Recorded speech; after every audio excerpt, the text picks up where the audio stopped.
ụmụchukwu okike abịa ma ekene m ụnụ, ekene nwoke, kene nwaanyị, kene ikwu, kene ibe, kene eze na ọzọ, kene ụmụ okolo Igbo ji ide ebube, kene ụmụada na ụmụ ọkpụ, kene ndị chi ya na Igbo niile, ndị mbụ na ndị egede, ada mmụọ na-ekene ndị chi ebe nna m na ndị mbụ na ndị egede be nna, ada mmụọ na-ekene, ada unu na-ekene, kene nna m mụrụ Igbo na nne mụrụ Igbo, afọ mụrụ ọmụmụ, ada unu na-ekene.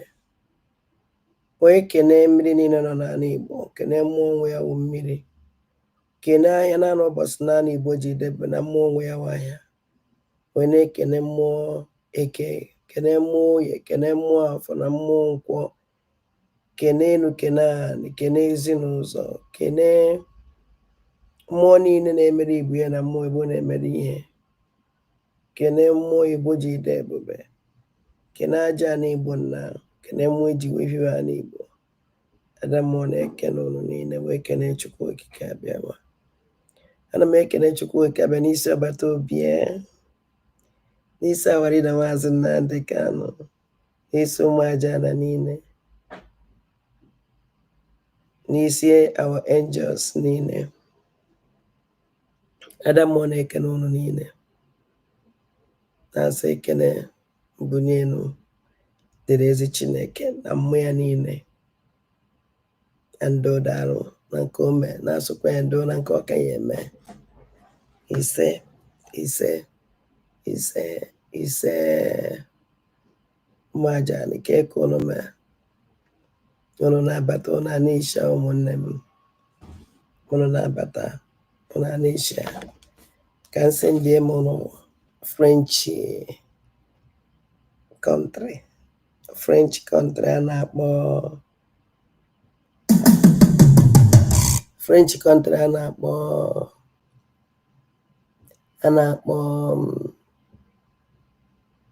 French country a na-akpọ Haiti. A French country a na-akpọ Haiti ka nsị ndị eme unu that place. Ana m ayọ Facebook na YouTube ka hapụ m ka mee ụmụ aja na entertain, ka m were egwu a mee ụmụ aja na entertain. Biko ana m adị iwu mana biko gbaghara ama na ọnụ na-asụ Igbo Facebook and ọnụ na-asụ Igbo, so ama na ọnụ ya ma understand asụsụ nsọ. Ama echi nnọọ ezi nwanne m nnọọ.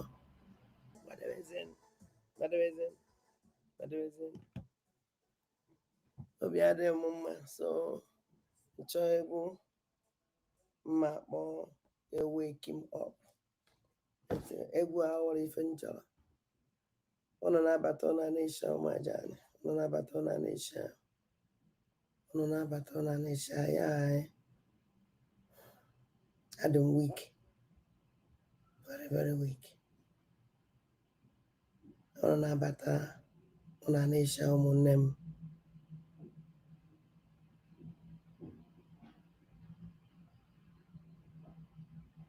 unu na-abata, unu na-esha. Ekene m unu na ekele nna adọ ka iji eme program, so adọ nwanyị isi ọcha America nwanne ya achọwafụmọ.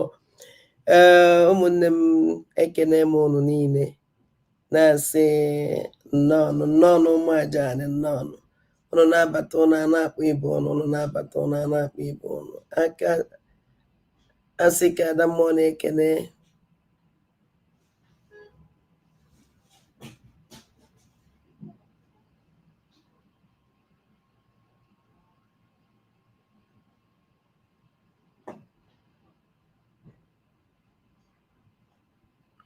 ọjị aka, ada mmụọ na-ekene ọjị aka ọharị, ada mmụọ ekene. Ana m ekene unu ụmụnne m, unu na-afụ ihe na-emenụ ka o si eme, unu na-afụ ihe na-emenụ. Unu jee na evene iji gwakwa unu eziokwu, ịba na social media now bịazikwuola amazikwu m nọ ya amara m ejizi ụmụ Igbo were eme kalịka ya ejizi anyị eme ife ọnwụ na-amasịrị anyị. Igbo chọrọ ịtọ n'akụkọ iji gwa gị eziokwu, life of social media ọ ife Igbo chọrọ ịnọ ya, mana nsogbu adị ha is not ife chọrọ ịnọ ya. I can do undo. So achọrọ m ka unu gee ọkwado oke mkpa mara ndị ihe a consign before ya na-eje, because o nwere ife Ngozi orabugwolo fulani kwuru. O nwere ife o kwuru na lesledi ihe o mere mbọsị ya, so achọrọ m eleply ya because o nwere ike feel that na achọrọ m ka unu gee ntị ife this our brother kwuru. Si in case ọwụ that na o nwere nwanne gị nọ na this school a ọ na-ekwu, biko mara ka ihe esi wepụta nwa gị na that school or wepụta your sister na that school, because things na-eme anyị amarọ mana emegide megide Chineke eme amara ofu onye etipụta, and ofu onye tipụtakwa ha na anyị nụ ya, anyị make sure that na anyị gbasara ya ka olu ya ka onye ọwụ na-anụ ya, ka onye ọwụ na-anụ ya.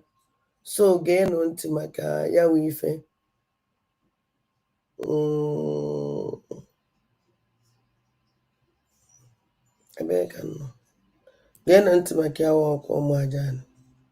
Good morning, my name is Harrison Wamnishu. If you have a daughter, in this school,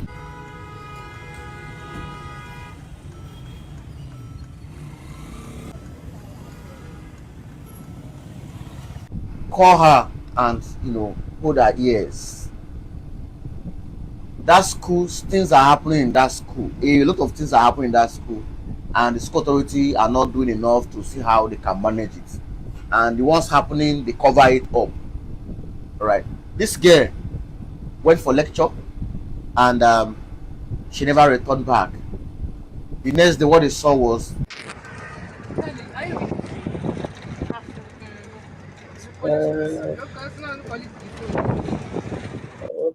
this is not the first case we are getting from that UN in that school. A lot is happening in that school. A whole lot is happening in that school. All right. And I told you guys how I traveled to the school. I traveled to UNN when a girl was kidnapped. A girl they called on the phone, man, take away B.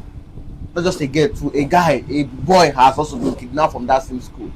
A whole lot is going on in that school. If you have a daughter in that school, both male or female, caution them, talk to them. Just talk to them. Good morning, my name is Harrison Wamnishu.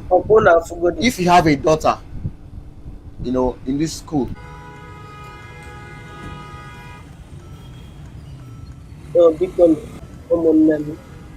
onye ọ na nwa ya na school a, nwanne gị nọ na school a, biko make sure that na ekpopụtara ya, make sure that na ekpopụtara ya, biko ọ dị very important. Achọrọ m ka unu ga-eme ka anụ ntị okwu okwuru ebe a. Achọrọ m ka unu ga-eme ka anụ ntị okwu okwuru ebe a. Ọ nọ na-abata ọ na-eshi ọmaja. To a point that he almost gave up the ghost. It got to a point after torturing to a point that he almost gave up the ghost. To a point that he almost gave up the ghost. It got to a point after torturing him, he was on the floor lifeless for over 2 hours. There was fear everywhere. They called in a doctor who came, mixed something, he's not sure what that thing was, but red in color, so to speak, and gave it to him. He drank it. Then they gave him some injections. After an hour or so, he was able to come back to his senses. And then it was late. Even up until this evening while I was talking to him, he said something. He said, only God knew what they gave me, that could have been poison. So soon after, he was brought back from Kenya to Nigeria, to a point that he almost gave up the ghost. To a point that he almost gave up the ghost. It got to a point after torturing him, he was on the floor lifeless for over 2 hours. There was fear everywhere. They called in a doctor who came, mixed something, he's not sure what that thing was, but red in color, so to speak, and gave it to him. He drank it. Then they gave him some injections. After an hour or so, he was able to come back to his senses. And then it was late. Even up until this evening while I was talking to him, he said something. He said, only God knew what they gave me, that could have been poison. So soon after, he was brought back from Kenya to Nigeria to a point that he almost gave up the ghost. You see, I'm very sorry for Meme Kanu.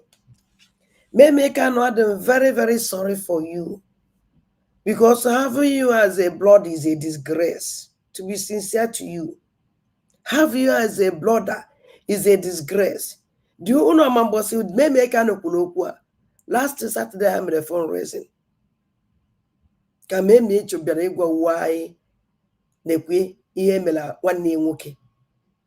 Nwanne ya nwoke. Nwanne nke ya ọbara ya. Meme Kanu amadu na ọ na-ekwu okwu. Amadu na this man na-ekwu okwu. Eche na Meme Kanu dala obi iji gwakwa gị eziokwu. Amara m na ọnụ this man na-emepe emepe. Amara na nwoke a nwere ike nọ n'ekpu black space. Ya wee okwu bara ego. Ego amaka na ụmụnne m o. Money is very important. Mana achọrọ m ịgwa ndị rising sun. If you people want to make money for our leader Maazị Nnamdi Kanu, otu o si wee request here, take na ụmụnne out from that fundraising. Take ndị niile out, how a disgrace. Take her out for that fundraising. Take Meme Kanu out. Take Kanu out. What percent of Manovia? After how many years? I'm not this man they go question no because. And where do my idea na Meme Kanu no only an emepemechie? Amadu na Meme Kanu na enwere ike ifunkwala ya na abanya. Odukwa egwu. Amadu na Meme Kanu nwere ike ikwu okwu without mobile phone. Okwu banego. Unu gbapụta. Gbanka afụ Meme Kanu. Gbafu ka afụ Kanu nta Kanu. Gbanka ịbịa na ịgwazi anyị. Na agbara nwanne gị nwoke ọgwụ. Nye something na ya ma na ọ dị ka poison. Egba nkịtị na-echezi ka o gbuo ya. Owu na gwa wadị na Maazị Nnamdi Kanu nwụrụ. Ihe abịakọ ife anyị kọrọ now. Ihe abịakọ ya. Meme, I'm very sorry. I'm very sorry, Ndo. Ndo. Mana ka m gwakwa gị.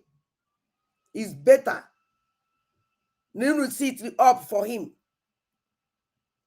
It's better. Nunu sit up for him. Do the needful. The mona neba no swallowing the politicians sneaky. Well, I'm going to work a deal. Money. Or if you know after. Thank God. No vandalizing son. I may for on your license son order. You may fundraising. If not, ayo yani yenda. Ye kuye. So ebunu na onu na emepe uche na onu kocha ndị mmadụ ewere donate ka ngwakwa gị. Unu na-abịa na-akọ ife unu na-achọsịsị ndị na-edonate ego. Because ndị ọnụ na because people complaining about you people so much.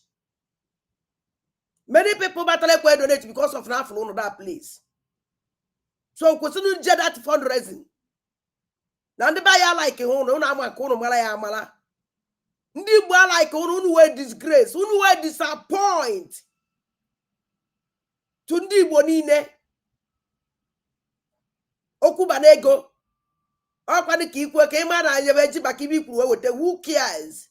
Before ịpụtakwa okwu ndị anyị amarago. Ihe nwanne mere nwanne ya.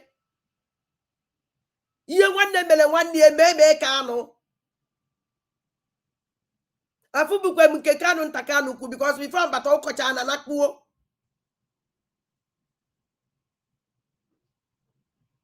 Ndị mmadụ kwesịrị ịjụ na eziweta ajụ that day because all the only opportunity I nwere iji wee jụ na ajụjụ.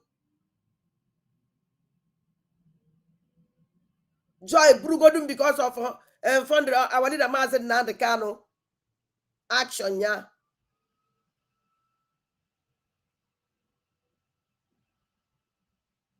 I'm very sorry, me Kanu. Amadu no ọrụ na-emepe mechie. Amadu na ị na-ekwu okwu. Eche no obi ka ewu. Amadu na ị na-afụ ụzọ. Amadu na anya gị na-emepe emepe.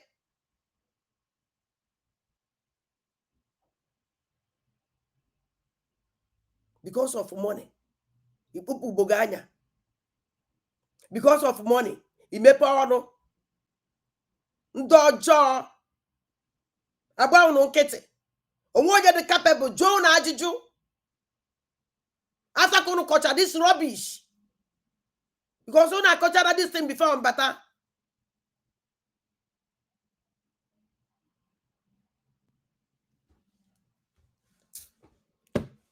Ụmụnne m. Onwe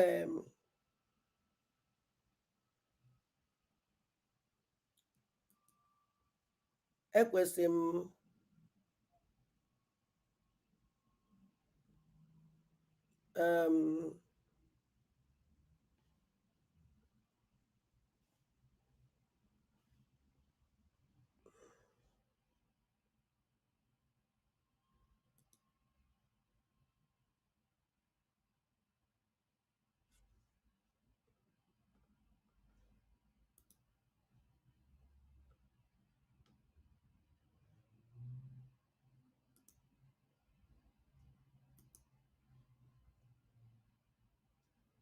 Ezinebod.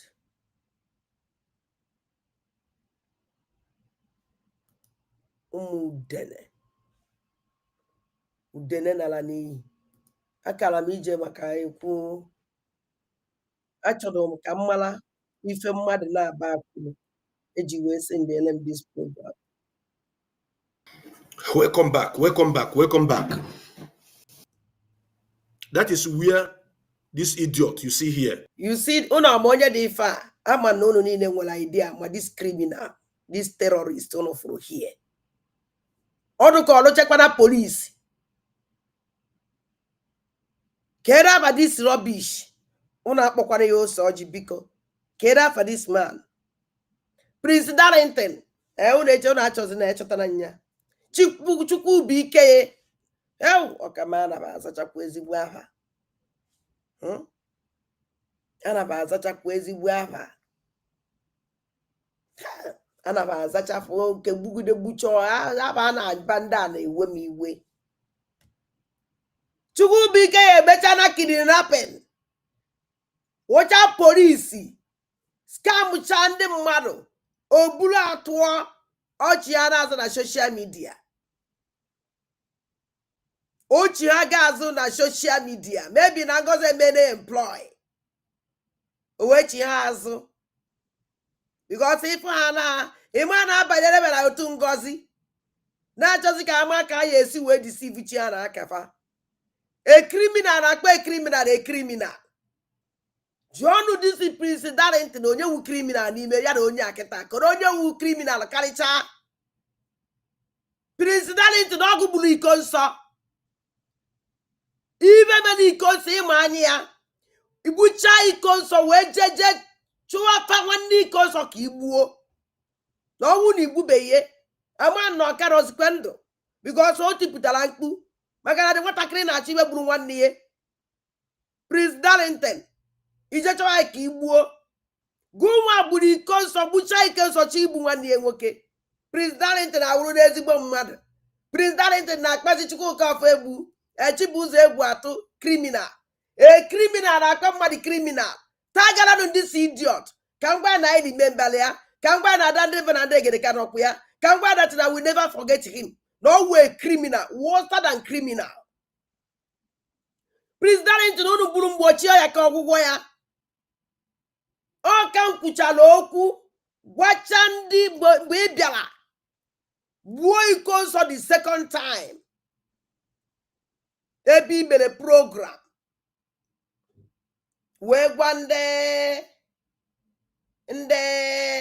kede ndị no. Wee gwa ndị biko nsọ kedu afọ obodo iko nsọ pabụ enye gị advertisement ka ị bịa meele fa maka mmemme fa ya eme iwepụta foto iko nsọ kọwa maka iko nsọ wee gwa ndị befa si kedu ibe onye gburu nwanne nwa gị nwa ụnụ ka unu nyere advertisement nwa ụnụ na-emere ụnụ onye m nyere mgburu nwa ụnụ gbu chichichichicha ya vuru ozu etọwa na main road a na-agba ya nkiri ka unu inyere advertisement ka ọ na-emere ụnụ enwenyekwana dis idiot advertisement onye ogbula ọ na-eme kwefuru ụnụ nwa unu ya emechicha afụ nke tọrọ bịa ti mụnwa nwada ndị mba na ndị egede gwara ya ụnụ ife ọhụrụ onye metere na njem ọ ya eji sie wee buru ihe I dey surprised if this criminal ebe ọ na-akpọ Chibuzo egwu atụ criminal achọbeghị m ije na this program because achọrọ nka nje face godo Ngozi Alabaeze hapụgodo onye a mana asị nka zite ya nwa nchinti ozi because emesa nje na ya ka mara kane ka Chibuzo egwu atụ si wee wuru criminal Prince Darlington awụrọ ka mara zem ka kedu afa this idiot si were wuru criminal this idiot awụrọ after ka o si na IPOB pụọ gbuchicha ndị instant security network wuchichi na-asa nwa olu gbuo lenda the whole community desert banyezie na polisi wee gbuwezie ọrụ ka ọlụcha na polisi na-akwụ n'ụzọ Enugu and ụzọ esi Enugu aba Ọka ebe aka ba na-eme kidnapping ebe aka a na-eme mpụ karịrị mpụ n'anya ka ọ dị ụmụ amoosu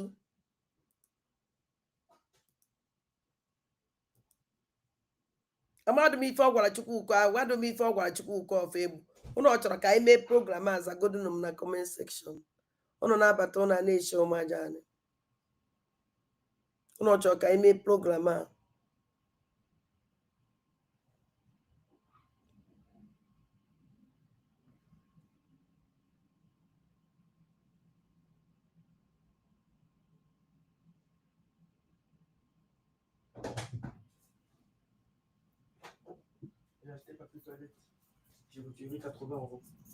Pardon?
Na-enwe n'iwe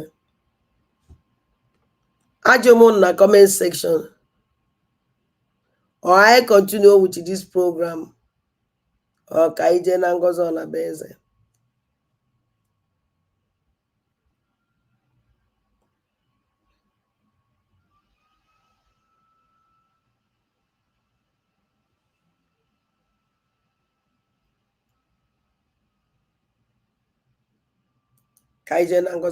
because all title on there.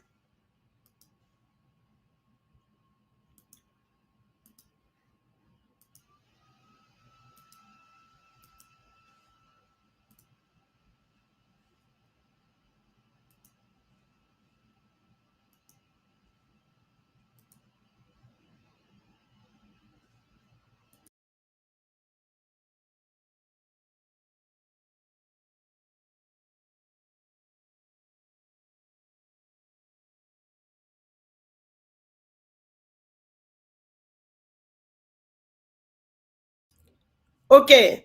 None of this criminal. Call Ngozi Alabeze. Ima na anọkete ọlụ ha na-alụrụ na fuezenu. Otinye emergency broadcast. Ọlụ uzu ofra na ndị mmadụ adek edep camp wagie. Abu ana ọsọ. But I wonder. Kelenna television aka ọtọ ya ti. I wonder. Kedabiano. Akoto maka ọ na-awụ mecha program. Akoto onye ti. Onwe nke ka ọtụrụ ya no. And then I'm chapter something that na ndu terrorist zombies nọ na social media okpoju social media ejizi ike adụ ka ba ọdawa na mba ọ dị ka ma ọdịwa go tired ebe dis woman nọ because ọnwụ na iwe ọchị akịta ejizi nnọọ ike ekwuzi ama mebe ọbụ idiot nọ ana mma na is like na ọbụ idiot ama ma ọ dị ka ma onye na assignment igbu ọchụ so ọ naghị enwezi chance ọ na-akọntrol zi terrorist gun group enyelie ndị ọ na-akọmande maka ọkafa si eme kedu afa dị si idiot Rosaline nke si abịa ṅụọ iyi aka na-echetakwa ya ahụ atụrụ okwele challenge Rosaline ka ọ bịa ṅụọ iyi ọ gbara ọsọ Rosaline gbara ọsọ na-anya this criminal all the criminals na-esi enu anụrụ nke ada rubbish na-asị na olewunde ya ejefu ọbata obi today otu awụ n'ezi ndị okwu asị araba eko nge na-atụ nge asị enwere isi na ọdụ mana onwere ife mma m ekwu that place but I just dey laugh them. So ana m ajụ all these criminals na-ege this idiot ntị nwaanyị na scam na-ezu oshi na-egbu ọchụ oji ọbara sarụ one of Fulanis. I'm sorry. Na na-ege ntị rubbish ọ na-aka ebe a onye okwu asị juru ọnụ sọnsọ asị ka o ji eme ọjị na na-ege n'ihe ntị. The attorney that represents Onyendu Ejimako, Ala Ejimako, was arrested by the Nigerian state and Tinubu during the peaceful. Nke a wụzi ọ na-egezi m ntị ndụmọdụ nyere ya ka ọ na-emezi ọ gbapụtara ka o mee broadcast emergency broadcast for ụmụ anụ ọhịa ndị ọ na-achị ọ gbapụta ka ọ bịa mee emergency broadcast ka ọ broadcast ama m achọrọ m ịgwa Ngozi Orabugwolo Fulani commander in chief of terrorists before ị na-eme press release you have to stand up as you call yourself a criminal president of USB humanitarian terrorist group. You stand up to dress your nation USB humanitarian terrorist gang group. You could not dress your nation. Every time they put an issue when they dress your criminal nation, you must stand up and respect them. And when a mother ever, even never zombie. I would have zombie. Have you seen about Obie? Ibiabelae, a press release. Nolana Noche. Have you seen him before? Ozungu Biazaya. Even the USB charge card, humanitarian terrorist group, in where do respect Ebefano? You don't even recognize them. You know learn about Kuloto. Please release idiot. You have to stand up. Je watch an owner Donald Trump. Even America. Obi dress America on Anna Noche. Otoloda ni. Owu no luone Kuloto silicon if not chioho. Anyi tuogi. Onya ki iji Anna Noche. Imara na asekuloto na ka silicon if ni kenyi tuogi. Onya ki iji Anna an idiot. Have you seen important person na their country na dress their country no na oche ego wu ni su ohun were na akọ rubbish Kuloto ki dress your criminal USB humanitarian terrorist group. Ikwuroto, iwe kenefa, iwe zie ozi na asị, wee tọkwudekwa ha bunch of asị, and deceive kwa maka zombies. Epụta ikpụrụ ọgwụ n'ọnụ, ite ọgwụ n'iru. Onye awara bụ ede gị anya, ịcha mụọba wuche ọgwụ itere n'iru. Chamụọba wuche ọgwụ itere ikpụrụ ọnụ. Ọwụzie na ị na-akọrụzi rọbish, ba na-abụzi ya azị, ị na-ekọrọba bụ white, black, ba na-abụ white. Ụmụ amoosu. Na na-ege disi idiot ntị. Ọ bịara ịgwa anyị maka onye ndu. Ọ gwara ịbịa gwa anyị maka onye ndu. Abụrụ m ebe itu itiri na Soludo were ndị amị kpojuo n'Ọka. And your criminal terrorist army in that place, where you may arrest. In nature on 8. Mbuno ma pon a date. Unu ji unu eji we bumu Igbo. We are waiting. We are watching. Soludo na bari kwa o. Nejelo we born eje. Unu ya se single-handed. Je guru Soludo na aka. Unu also nowhere to see you people. Or Soludo ke na acho. Or Soludo ke na acho. Onye na-achọ ụmụ ajali, unu na-epike ha organ traffic, unu na-egbu na-ele. Ị chọrọ aka ka ị chọrọ ọkpa ka ị chọrọ isi. Gee party nke ị chọrọ a supply yara gị ya. Unu ebidokwa n'ilodo amụ ụmụ nwoke na container. Unu ebidokwa n'ilodo amụ ụmụ nwoke na container na-ele. N'anya ka ngwa gị Ngozi Orabeze, you can never rest. It's a promise. Now all this your atrocities need I not commit. Iwi kita Ngozi imu ife nyekwuru gị na onwu na ihe ewuru. Ana m agwa ndị bai, if you people don't get up, if you people don't stand up, if you people don't stand up and stop this criminal will stop you. I can assure you. Because do you know why? Ngozi Orabeze na ha na monitor, ha na target. They have target.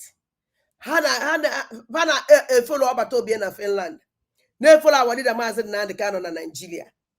Mmadụ na back fa na follow because ha mara go that na other ndị Igbos enwero nke Igbo. In fact, ihe awadida Maazị Nnamdi Kanu kwuru yesterday one day that na enwezi nwoke na ana Igbo na ọsọsọ ụmụ nwaanyị juru ebe niile. Adịkwa nsọ dị ikwu okwu ahụ. Mana awadida Maazị Nnamdi Kanu kwuru for we to leave this criminal and then terrorize our land. Nobody is speaking up. And the one only now for the danger this criminal present in an Igbo. I'm very sorry for you people. I'm sorry you. But I'm going to munna. Onye ora jeno munna ya. From munna, una patana village. All the only way to do. All but the only way one if also. But I won't know second be relax ya. Ajibola we na akpo igwe obodo niile. Agụkwara m ndị Igbo. Ọ wụrụ na igwe bụ na adịghị ike. Ọ wụrụ na furu na ọdụgo compromise. Unu eje makwa ya n'ukwu ụkwa. Ekwu onye nyekwukwa ya ọzọ. Unu eje makwa ya n'ukwu ụkwa. Hapụgodi ya ka o zuo ike. Ka unu kombuo. Were kombu everywhere. Obodo ọwụ na bụ onye ọjọọ na befa. Obodo ọwụ na bụ ndị ọjọọ na befa. From that place. Una awawa ofia unu. Village awa ofia fa join ya village a. Village awa ofia ha awa join ya village a. Ewere wiki kombuputa. All these terrorists, bandits, Ngozi Orabeze shiala na the whole and Igbo niile. This idiot account can go and Igbo niile jichie na-echezi ka enye ọda. Mana agwara m Ngozi Orabeze hapụchakwa na ndị Igbo gbara nkịtị. Ada eji Igbo eje jee jụọ ese. Hapụchakwa na ndị Igbo face their businesses. No problem. Don't worry. Cool down. I know ndị Igbo ọfụma. If you know the history of ndị Igbo, a man that na ndị Igbo awụrụ ndị a na-eje nye eje. You can't. Ha na-enye ogologo ngazi. Ha na-ebe akwa na-eti mkpu. If you know that na the weak, they are not weak. Ofufe ya akpanye ifano. Efuru ihe mere mbosi showole. onechi ole si wee kpanye ndị Igbo agwa gị that na ndị Igbo ka nwere this kind of mind, ka nwere this kind of one voice. That mere m ya obisie m ike ndị eje kịta ara m ejesi ike ara m azụsi ụkwụ ike na ala CS enwere ndị Igbo. You can't finish all of them. Adị akọ ụdị akụkọ ahụ akọ. When that time reach, he am that I didn't make like that. The only to do the enemy kidnapping. The only to do the enemy organ harvest. Also, second year they for now. Unu kidnap one them mother. Or would have with the house of one of the boots and seven particulars. After all, he make one them Kedafi and the particulars and mother. Kedafi kill and bury. Ime kwada kila mbele tinye na ya general kila mbele awuna ya general caterpillar wu ya general ndu na ele particulars ndu maka esi ebe mmadu weputa ya oganya nda specialized in that and ba na ebute ya ofuma be ya ofuma buputi ota isi cho tozu obi mmadu n'aka ọ na-akọ ya kpumkpum n'enu aka so he choose ru ofuma he choose kwone ma woriwo choose o ejike jeje gba egbe n'uno mmadụ bokoro ndị fulani eje gba egbe n'uno mmadụ nke kwuru 15 million naira oibi kwuru ejike ebe unu na-achọ prove unu eji wee n'elu ọbata obi na Finland. Chineke ya abụghị ọnụ, Chineke anyị abụghị ọnụ mana ka m gwa gị ka ebe iji apụtazi mpụta anyị na-apụta pụtara mbọsị ya na Twitter becha ka mosquito ọdụ ka ọdụghị enough ịpụtakwa live program o gosi that na mgbidi Jericho ọdago ọda Ngozi Fulani ọdago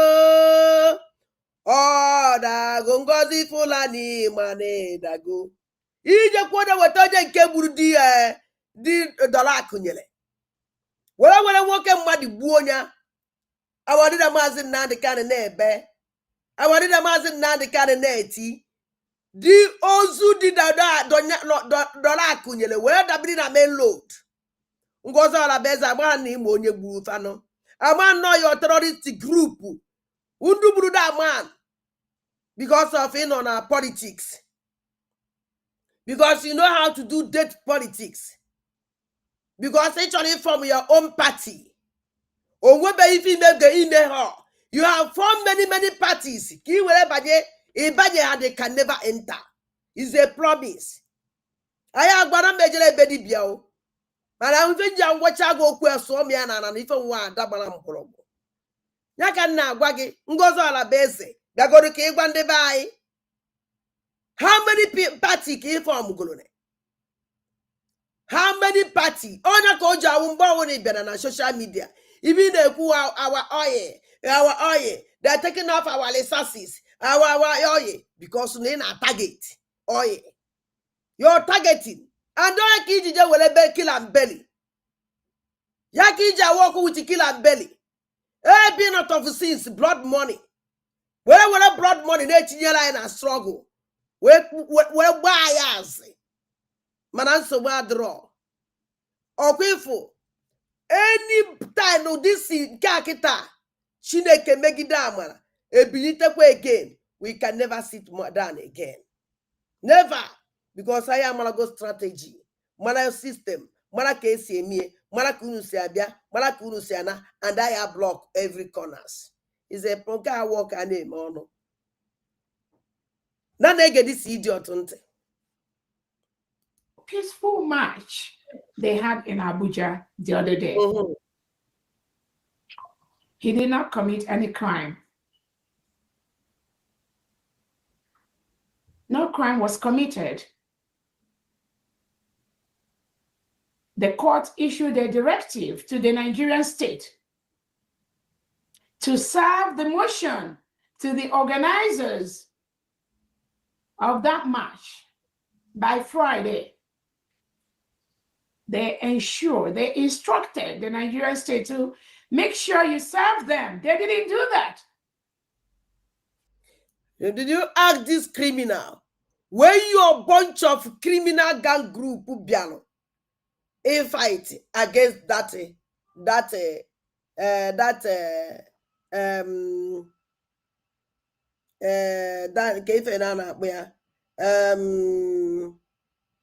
against the protest.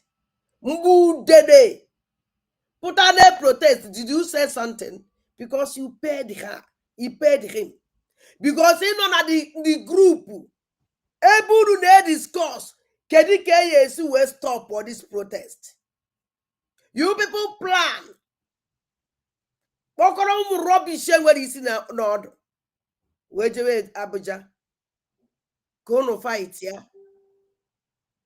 Biang all of the bay. Ngozi Olabeze come and swear. Oh, Rukwani Mani February that day. Oh, Rukwani Mania this arrest. Biang Oi. Ibana no channel ane. Agora I put my phone on social media. The only thing that I try to go I put my donate watch or we don't care to hear the rubbish in no. What if in a guy not again? And this new president of USB, humanitarian terrorist gang group. Manongwe be if he me puta protest ira eme arrange. Mgbe show wole kunoku this protest. Did you say something? But how many days will take it? Because if you go that the whole Biafrans stand up. You a weak woman. I'm gonna need to go tired. Because you're in a lose and you will lose. Naja ni bona ki ya funke trobiati. Naja ni bona ki ya funke trobiati. And I'm asking Nigerian government. Ebrudijo if I want Nigerian government.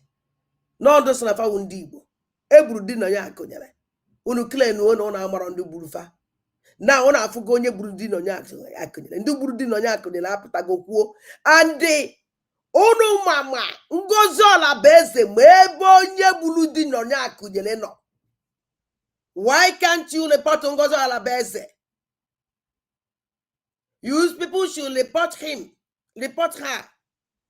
Go provide the onye burudi no di dollar akonyere. O kwesịrị provide ya.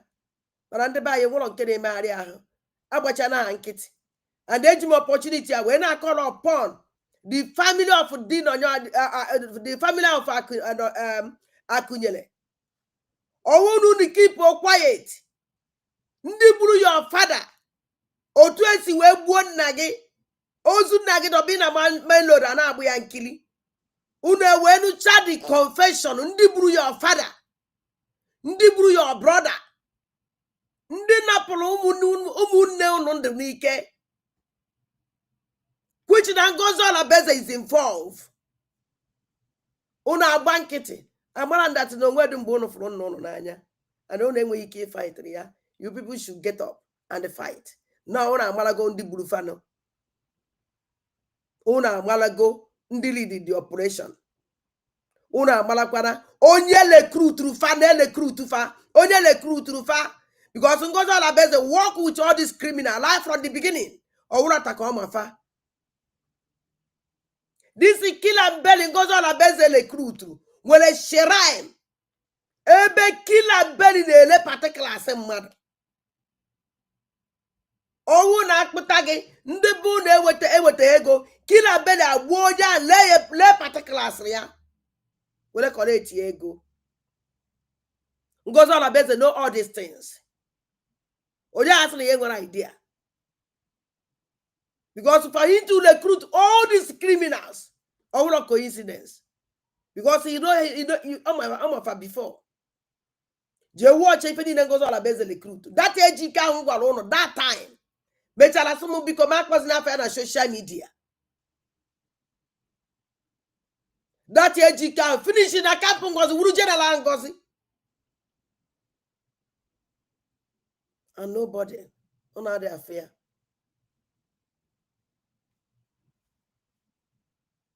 On other affair.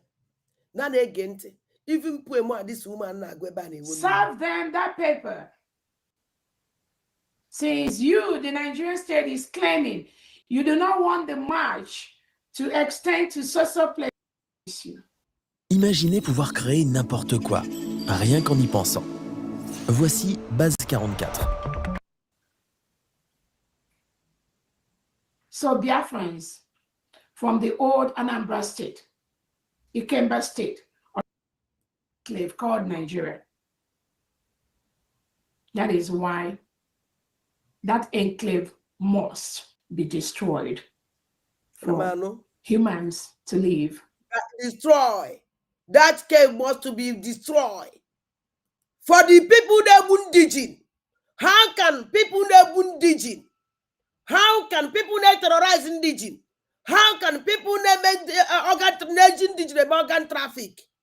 You destroy again. A country na protect ifano. A country na abak ifano. A country na support ifano. A country had not cost not cover the atrocities ni na neme.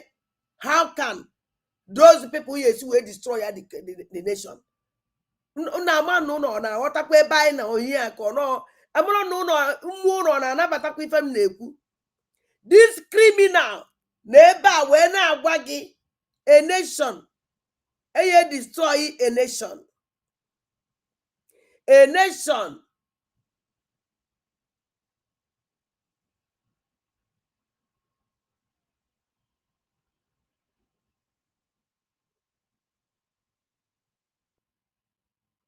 A nation recruit to the most notorious criminals. The most notorious criminals. Desert the community. Desert the community. John Maju can na Jono.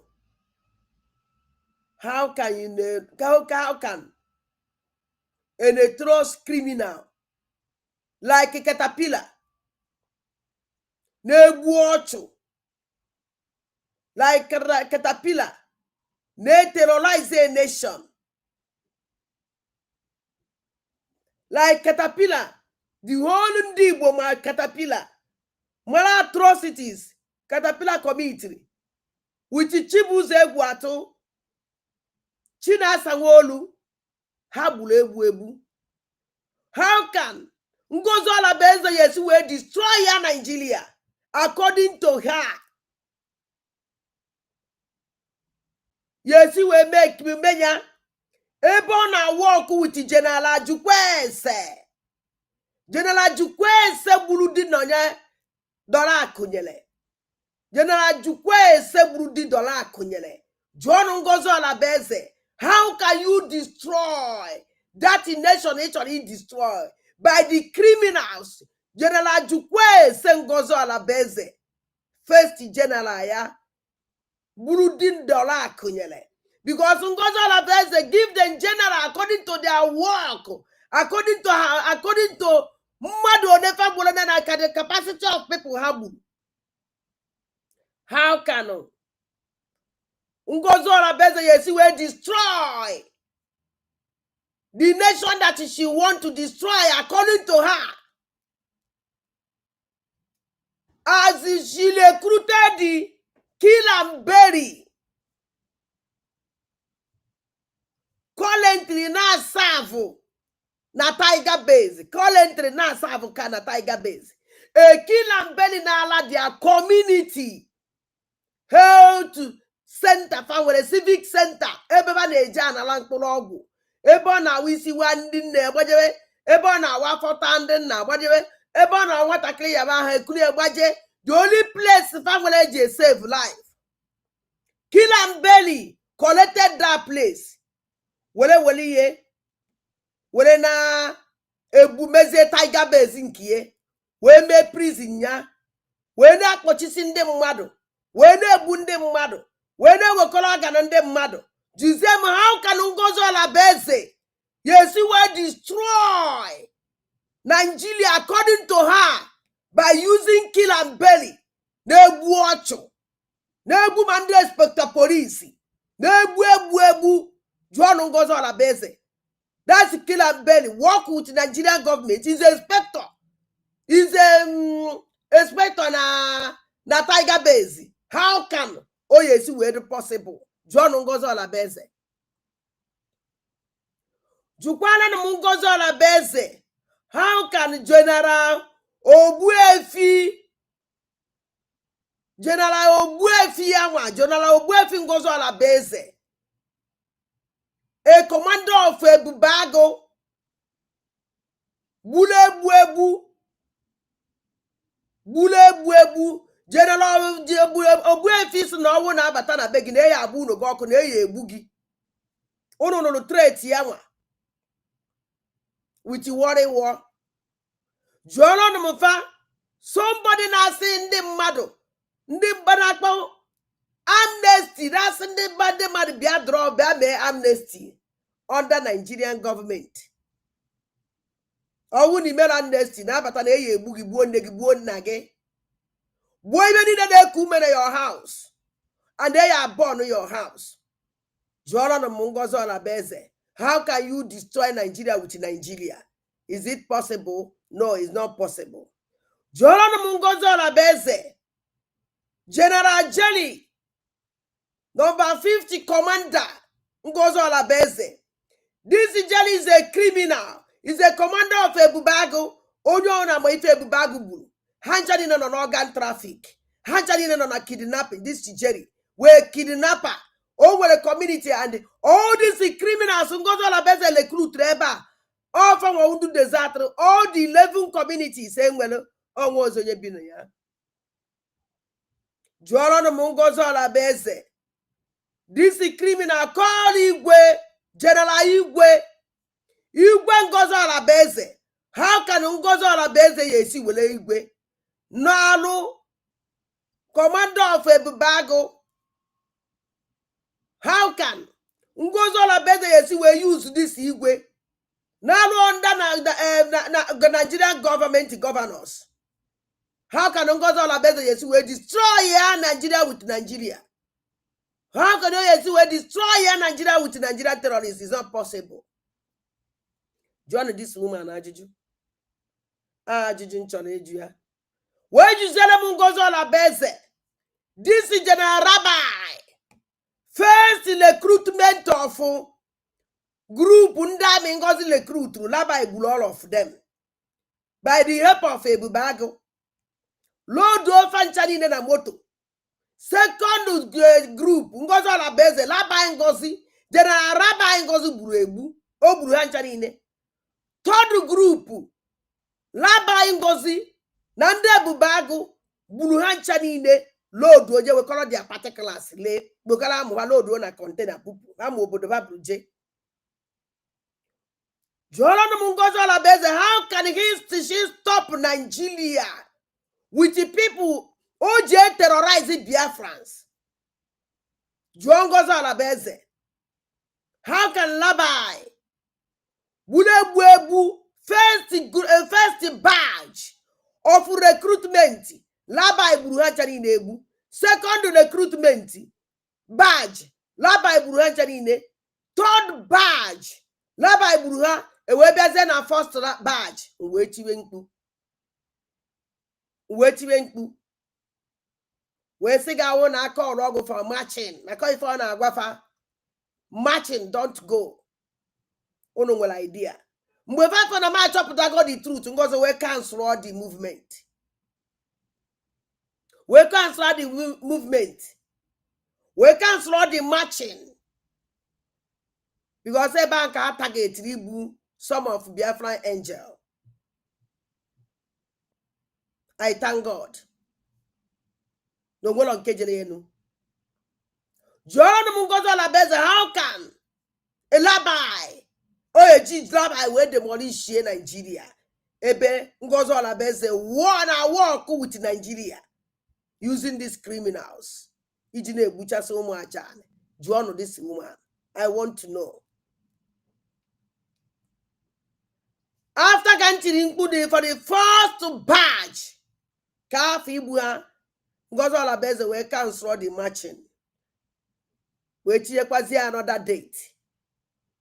after ka Ngozi Olabeze tinyere another date for that marching, continue na-eti onye ka ha jizi mee ya ọdụ open mana first second march ọdụrụ open, third march ọdụrụ open, fourth march ọdụrụ open, fourth march dịzi open. Why is Ngozi ji mezie ka o wee deceive ndị mmadụ by marching with native doctor ewere flag Biafra dee n'elu ma ndị native doctor mmadụ ịtọrịgoro n'elu ofu onye otu ọkpashu, ofu onye gba otu onye ọbajeri na gba otu ukwushi azọdo Biafran flag ọkpa n'elu means that this can never rise again. Or if you mean John Ngozi Olabeze as also that na Biafra USB recharge card Yawa can never rise because what if I rise on USB? My joy always yoku that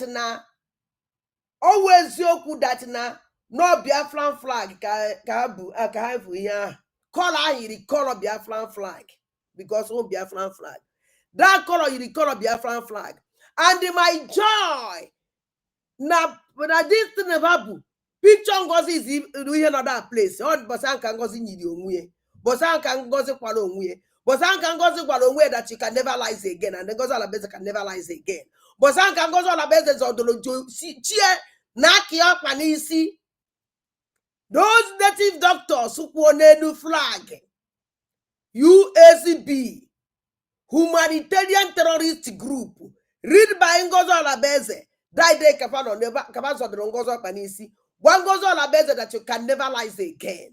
And don't see symbols here. Ngozi Olabeze bidoro follow. Mgbidi Jericho, dago, bosanka Ngozi dara. Jolono Ngozi Olabeze, Commander-in-Chief of Terrorists. How can Oyeji welezie Adamu Bawa waiting concern aburo with overruled? How can he use a head of terrorists now commanding the whole of that in charge of all the Fulani terrorists everywhere in charge? These are Damuda Bawa Wunyawa in charge of all the Fulani terrorists. Ndayeji moto dangote nda Ngozi Olabeze say don't touch them. If you I would have when sobu or when the attack, go and help them. Now, your problem. Your problem moto na so this Adamu Bawa uya na afu maka those terrorists are niile no na Igbo. John Ngozi Olabeze. How can a terrorist battle an Igbo to conquer an Igbo? How can a terrorist take over Nigeria already? Ye nyeziri yawa Ngozi aka to fall Nigeria. Or the possible. John this criminal. I'm no yaza. And because I got on mundo because this question needed. Ono na batona na share. John Ngozi Olabeze. This is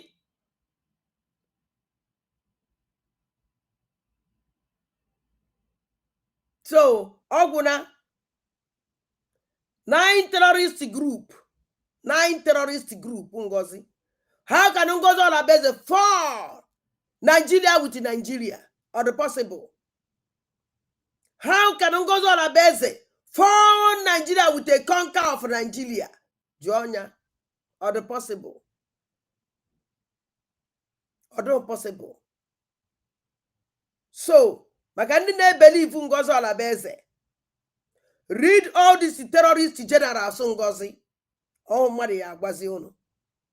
Chineke arụ ọnụọgụ nke o ji were wuru Chukwu by push Ngozi to bring all these names ọmọrọ mgbe o merie because ọwụ na o nwere idea onye na-emie the only person o nwere ike inwe idea wezikwa ike ọwụ na o nwere idea because this woman esende Ngozi Olabeze did not send o ọchọ dị mma. Do you know the reason why Ngozi ji nche ma Ngozi Olabeze believe n'ọgwụ? O believe n'ọgwụ fa na work. O believe that he can do nothing because ọgwụ ya jigi. O believe that na ndị Igbo eji na anụ na ma tapu onwe fa tayo onwe fa ụjọ na arụ. Instead nama ye na-atụzi egwu emegbu onye ndị Igbo na-atụziri nama egwu. Or if Ngozi Olabeze believe.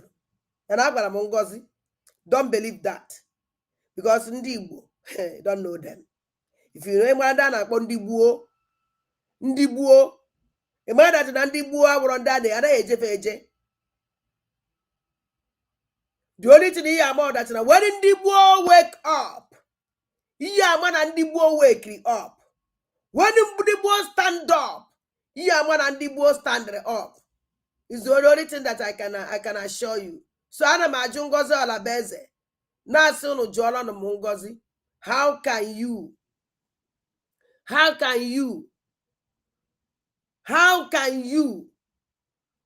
demolish Nigeria as you say? How can you destroy Nigeria as you say? How can you do all these things by recruiting the people who know the indigene, the people that against the indigene of Biafra, the people that against the indigenes, the Biafra indigene Igbo? How can you make it? You are on this criminal. None get this rubbish in there. For humans to be free, for the right of human beings to be respected, that entity must crumble. Because those that are perpetrating this evil are the terrorists brought in by the Nigerian state, encouraged by the Nigerian politicians. You are a very liar. You have to prove us that in Ifeni by bringing out your terrorist gang group, your generals. For you to bring all these generals to show us everything. Do you think you're coming out in social media shouting, no, no, the best? No, it's not the best, my dear. Shut up. You can deceive whoever you will deceive, but you can't deceive Biafrans. Although possible. Ebe on a wine. And on a call like this. On a more on a lazy his voice. More on all this is zombies. Negente. Na negente. But I thank God that country is no more. I'm telling you. That country is no more.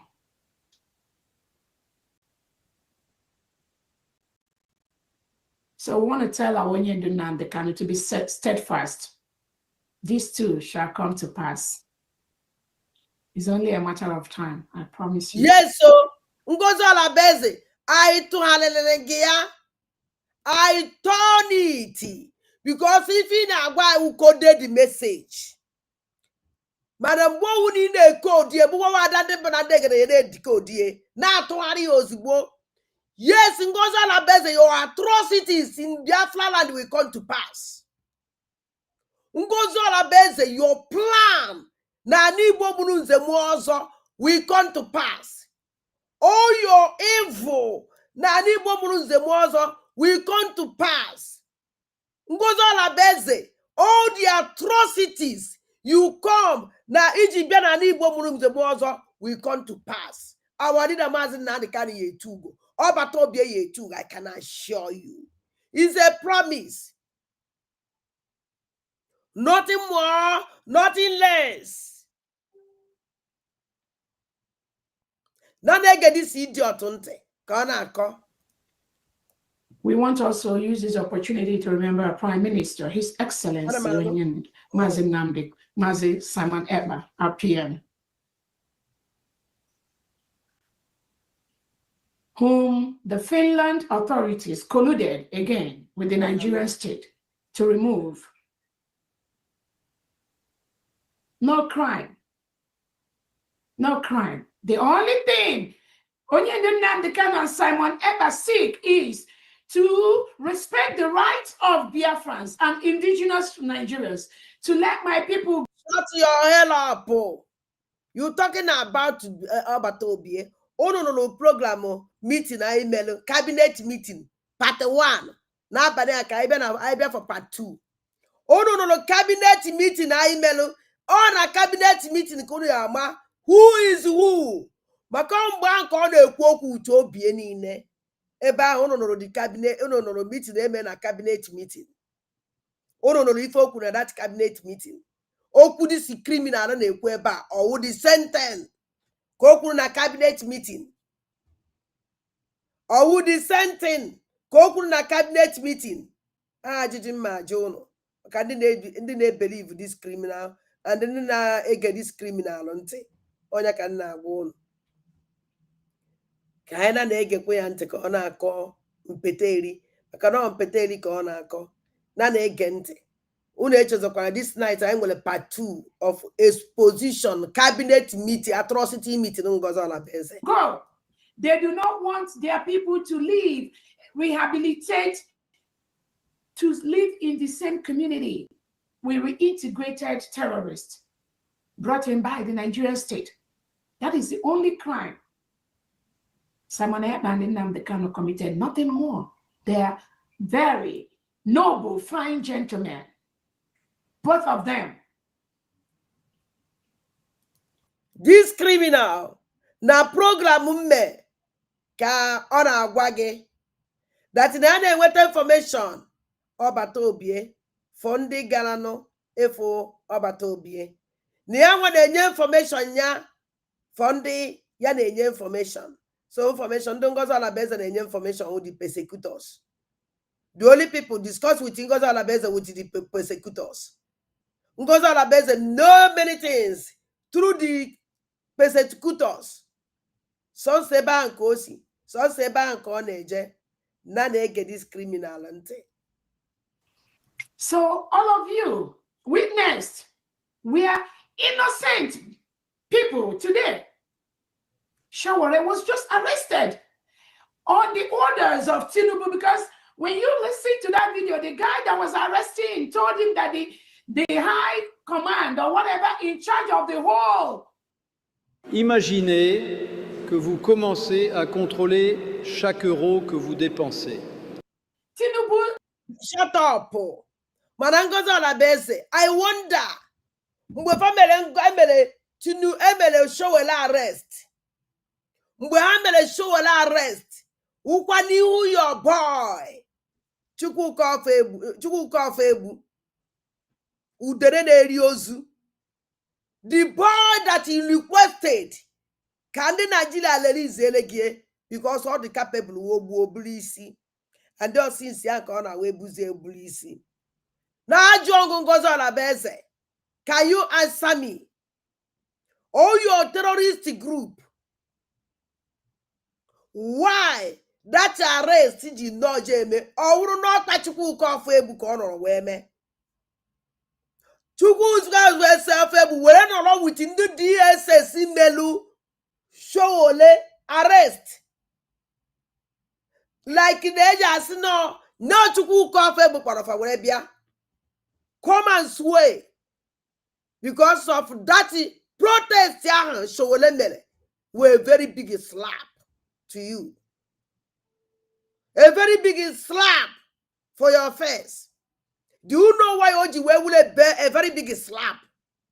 Ngozi Olabeze, the reason Ojiwe will a very big slap Nirugi because food out the whole Biafrans. Nobody the man that nobody recognize you. Nobody call your name. Nobody called BPM. Nobody remember BPM. But everywhere, a shameful thing to you that in as you are president of UACB, humanitarian terrorist gang group led by Ngozi Olabeze. Nobody call your name. It's a very big slap for you. You will go right there with the Chukwuka of Egbu call. You reported it to Showore, and we may Showore arrest. If not, why you may Showore arrest? Not Chukwuka of Egbu. Why you may Showore arrest? Ndimere arrest we bia with Chukwuka of Egbu. Oh, I didn't chore ejoge. Why? Why Ngozi Olabeze? Ibi bakwa kete ba ka ite onwe gị ude ọma. Ebunu nwere criminal WhatsApp group ebunu na nkata ihe niile. You see, ihe ọnwụ na-emere na nzuzo emecha pụta ife. All with time.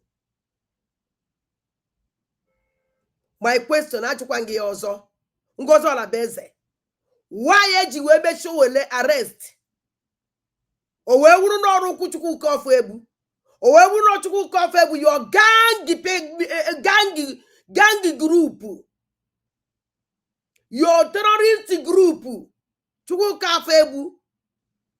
Ike guru ago. Half chakwa no na abia na social media deceive onwe. You can deceive whoever you want to deceive. You can't deceive us. Nobody. Yeah, deceive Mundibo because I am all your atrocities. I am your movement. I just go to Nakpokwala go.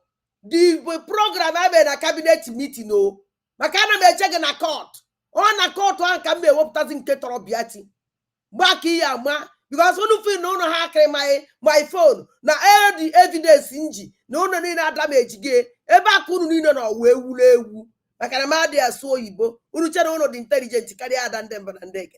The only thing they do intelligent carry out that he can speak very good English. Man, I been if the brain Ngozi Olabeze marife. You know nothing. Mwa, my brain 100% akonya Miriana Taranachi. Original one. If you walk Igbo. Avuke. Emoko kana akpa avuke na avuke. C'est vrai? C'est vrai? Non, non, c'est quoi l'autre? Quelqu'un cause on va gagner. Ah bon?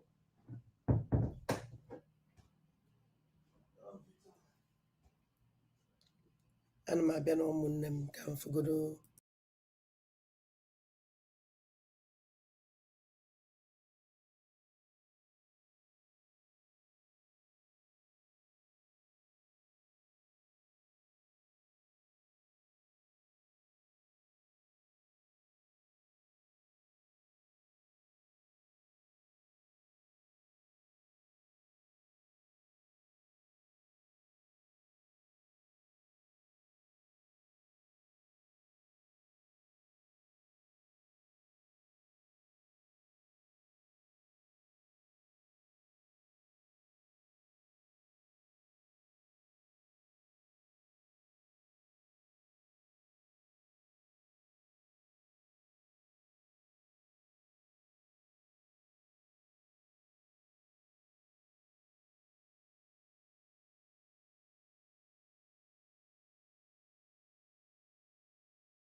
Umajana. And I'm sorry. So, Ajuju, I need a question in Aju this woman. Why that arrested you will not match Kofu? Why that arrested you will not do show arrest? Well, Biakute show which you cook Kofu. Your gang group put on a WhatsApp now plan of the info. Only as well destroy the protest or walk.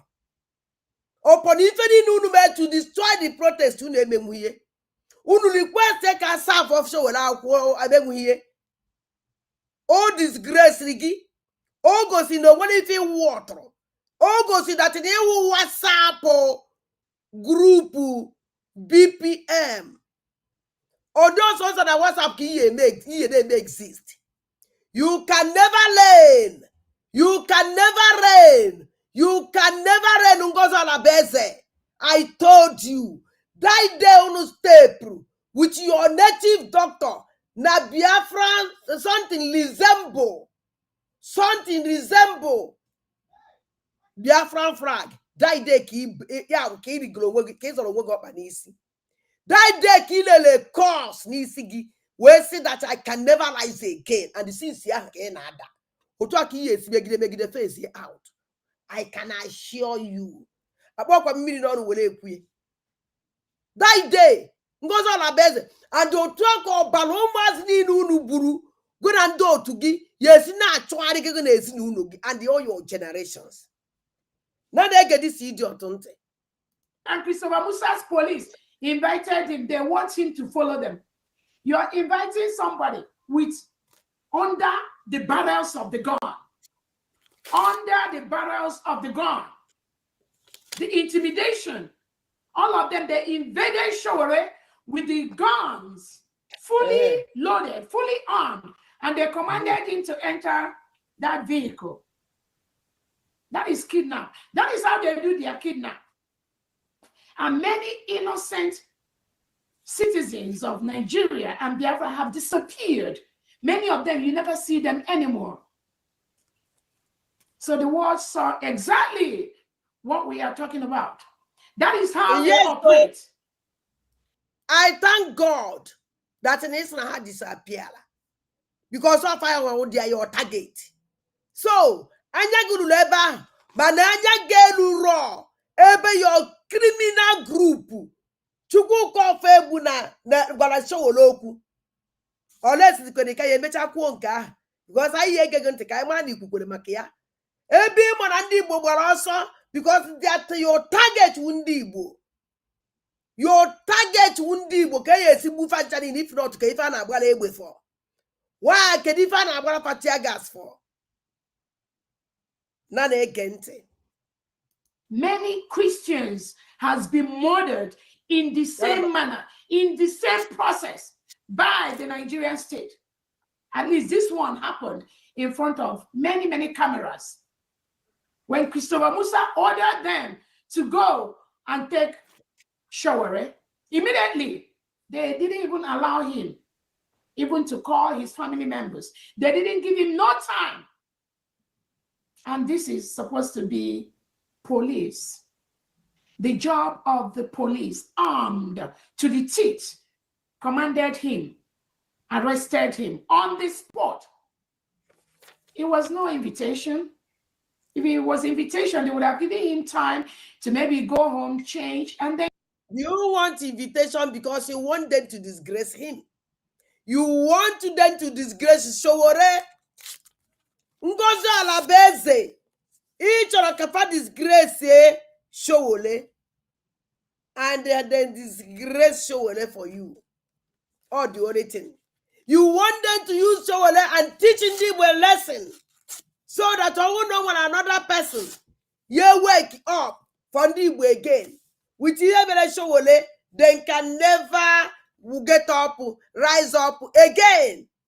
Do you think that we don't know the game? Onos Roda place. Ngozi Alabeze, we know the game. You single-handedly disgrace him. And the Chukwu Kofe gossip the video that we did it. Now we did here. Pathology we go somewhere.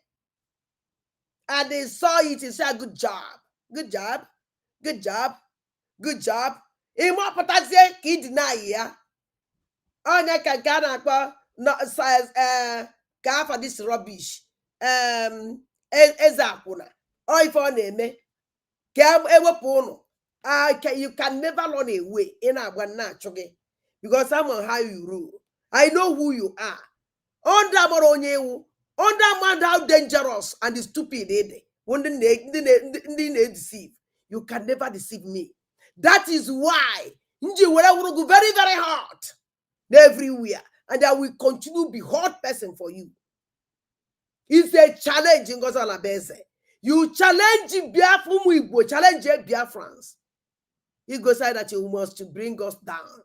More than one challenge, you're gonna say you can do more than a dead rat. Never. Now they get this idiot, don't they?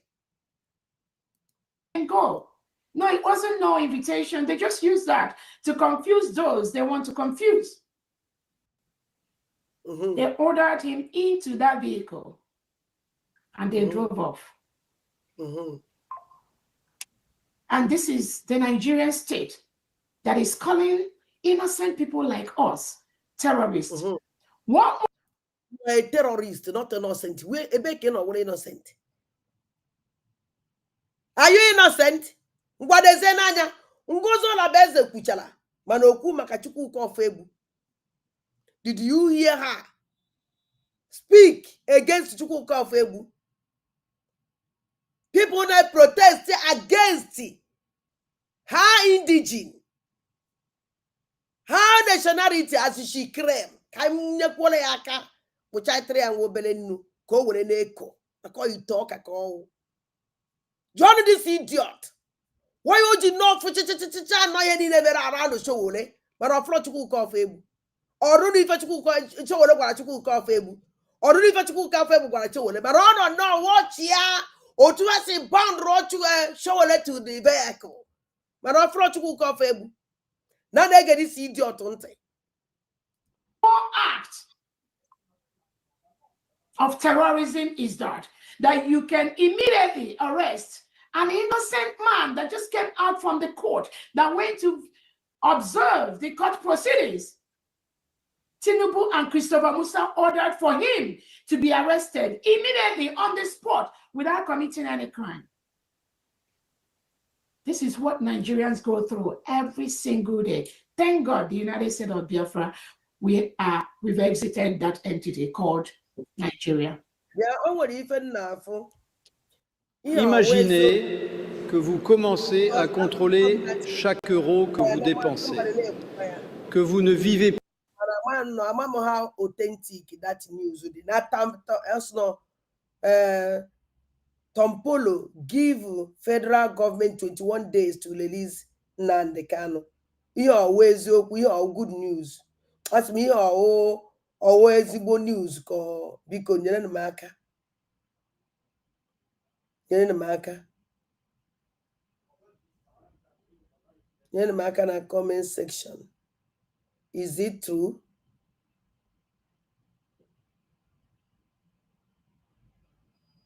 Nyere m aka na comment section. Nna Chineke ya wuru n'eziokwu. Na Tampolo, the federal government 21 days to release our leader Mazi Nnamdi Kanu. Oh Chineke biko. Yes, no na aka will complete here. Afofo ya kwụsịzie no.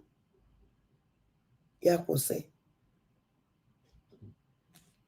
Nyere m aka na comment section always because achọrọ m afụgo m but achọrọ m iwepụta maka ama m how authentic ọ dị.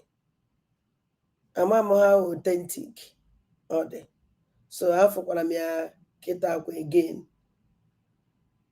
Afụkwara m ya kịta akwa again.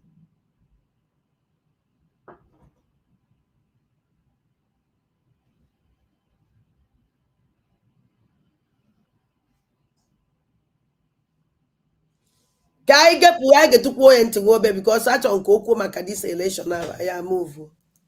So we remember our Prime Minister, His Excellency Simon Ekpa, who has not committed any crime.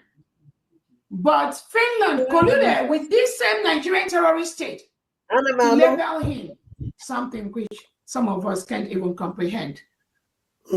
That is how.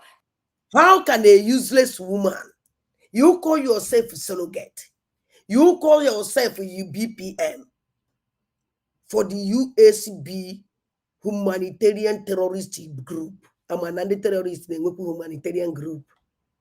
I'm going to put my idea. Let me ask this idiot question. You are a surrogate. You are a BPM. Dr. Ngozi, the BPM of United is USB. The BPM of USB, the humanitarian terrorist group, doesn't know anything about PM. Onyo de surrogate. He doesn't know anything about PM. Onyo on SCOS. She doesn't know anything and she don't care to know. Every time up at an all go be about to be on a program for yesterday. No, if this criminal no cause you will car was going on no.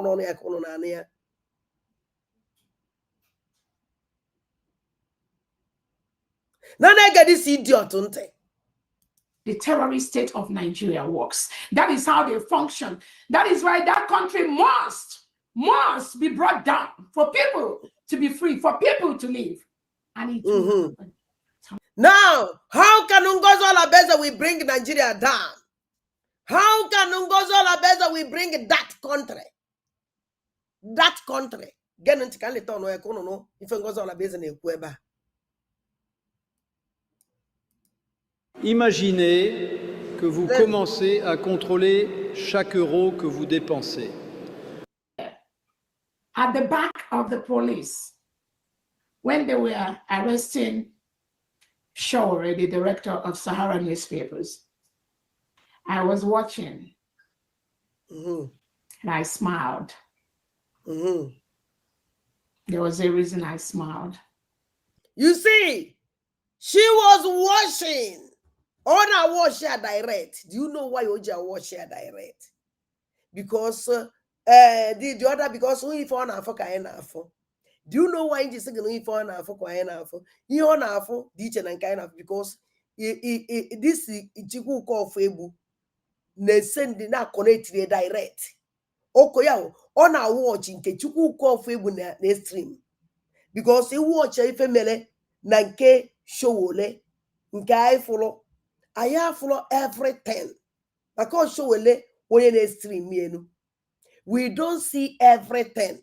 But this woman of Furukaria, Kediziko see where Fukaria if I follow.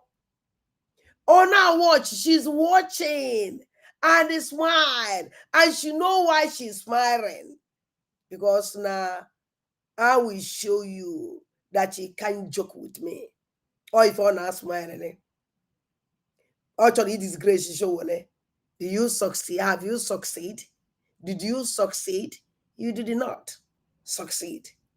Now they get this idiot something. Evil will never last long. Sure. Since in a ne okwu nke a odva uzo okwu na abi kwuo n'ebe unlike. Evil can never last long. And you promise yourself that you, even Ngozi Olabeze, can never last long. And that from Kisi went turn round, break yourself down. Evil can never last long. I can assure you, is a promise. Yes, because Ngozi, your evil, you and your evil can never last. Okay, yeah, last long. Let us see. Okay, from the watch, they will turn against you. Not again. Evil will never last long. Sure. Then I know to Ngozi Olabeze si eme mgbe o kwuru evil will never last long. You see, conscience here is beating her. She know that she's evil. See how no si wee kwu okwu a. O nwere okwu mmadụ ya na-awa na-ekwu, ị na-agwa uwe gị okwu ahụ, ọ ife na-emehie. O nwere okwu ihe na-awa ị na-ekwu, ọ wụrụ na onwe gị ka ị na-agwa iji okwu a na-asa onwe gị arụ na na-ege ntị. He is doing that, which Christopher Musa and Tinubu has paid him to do. But I promise you, that which he's doing is evil. Evil will never last long. So let him continue. Udele. And the DOS criminals, Ijele, that's what they call you. You can Gurag, all of you, you're all in the same category. Soludo, the Southeast governors, the delegitimized governors in Southeast and South-South, all of them, they are all together in the same basket. You see, this criminal recruited the Okiso Fire. This criminal recruited all the criminals.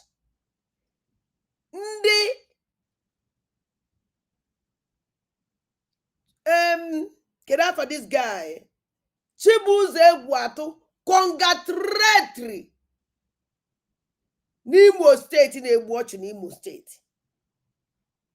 group of these terrorists. Udene, Okiso fire. Wariwo Ebekuodike. Have you seen this woman called Ebekuodike? Have you seen Ebekuodike called this woman? Ebekuodike otekwene nudewele onugu. Ama that if you will send the message, you mother kenatara. Iyotara her phone. That he send there because when me kiji phone just to send the good message. Maybe in it all of us no ya abia belugi. Oye ye wetere ego. Ba we phone gunyegi we cheta than the way he send the lad and then and they get a message. Ka orukwa na eji ngeju. Why ji send the kwana ozo? Ebe ko di kege kan na aju ajiju. Why ji send those ozo donate kage? Chama moro game izu. You just met the police ya because you need your phone ki we send the message. You will go get the policeman because he need the money. E we will for phone gunye send the message. Can we be alive? Can make we can quote that in a gauge. Send the one another message, idiot. Agwara m ụnụ na mgbidi Jericho ọ na-ada otu a, and the only person ya ka na warn ya, ana m warn this guy na warn si ike, and they told me too much. This guy a na-akpọ man pass man. Man pass man. The only thing that make malụ, be very careful.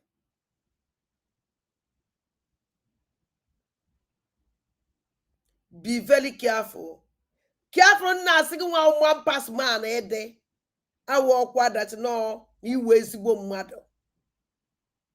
One pass man, we know you. History, everybody edere ede. Ona shine.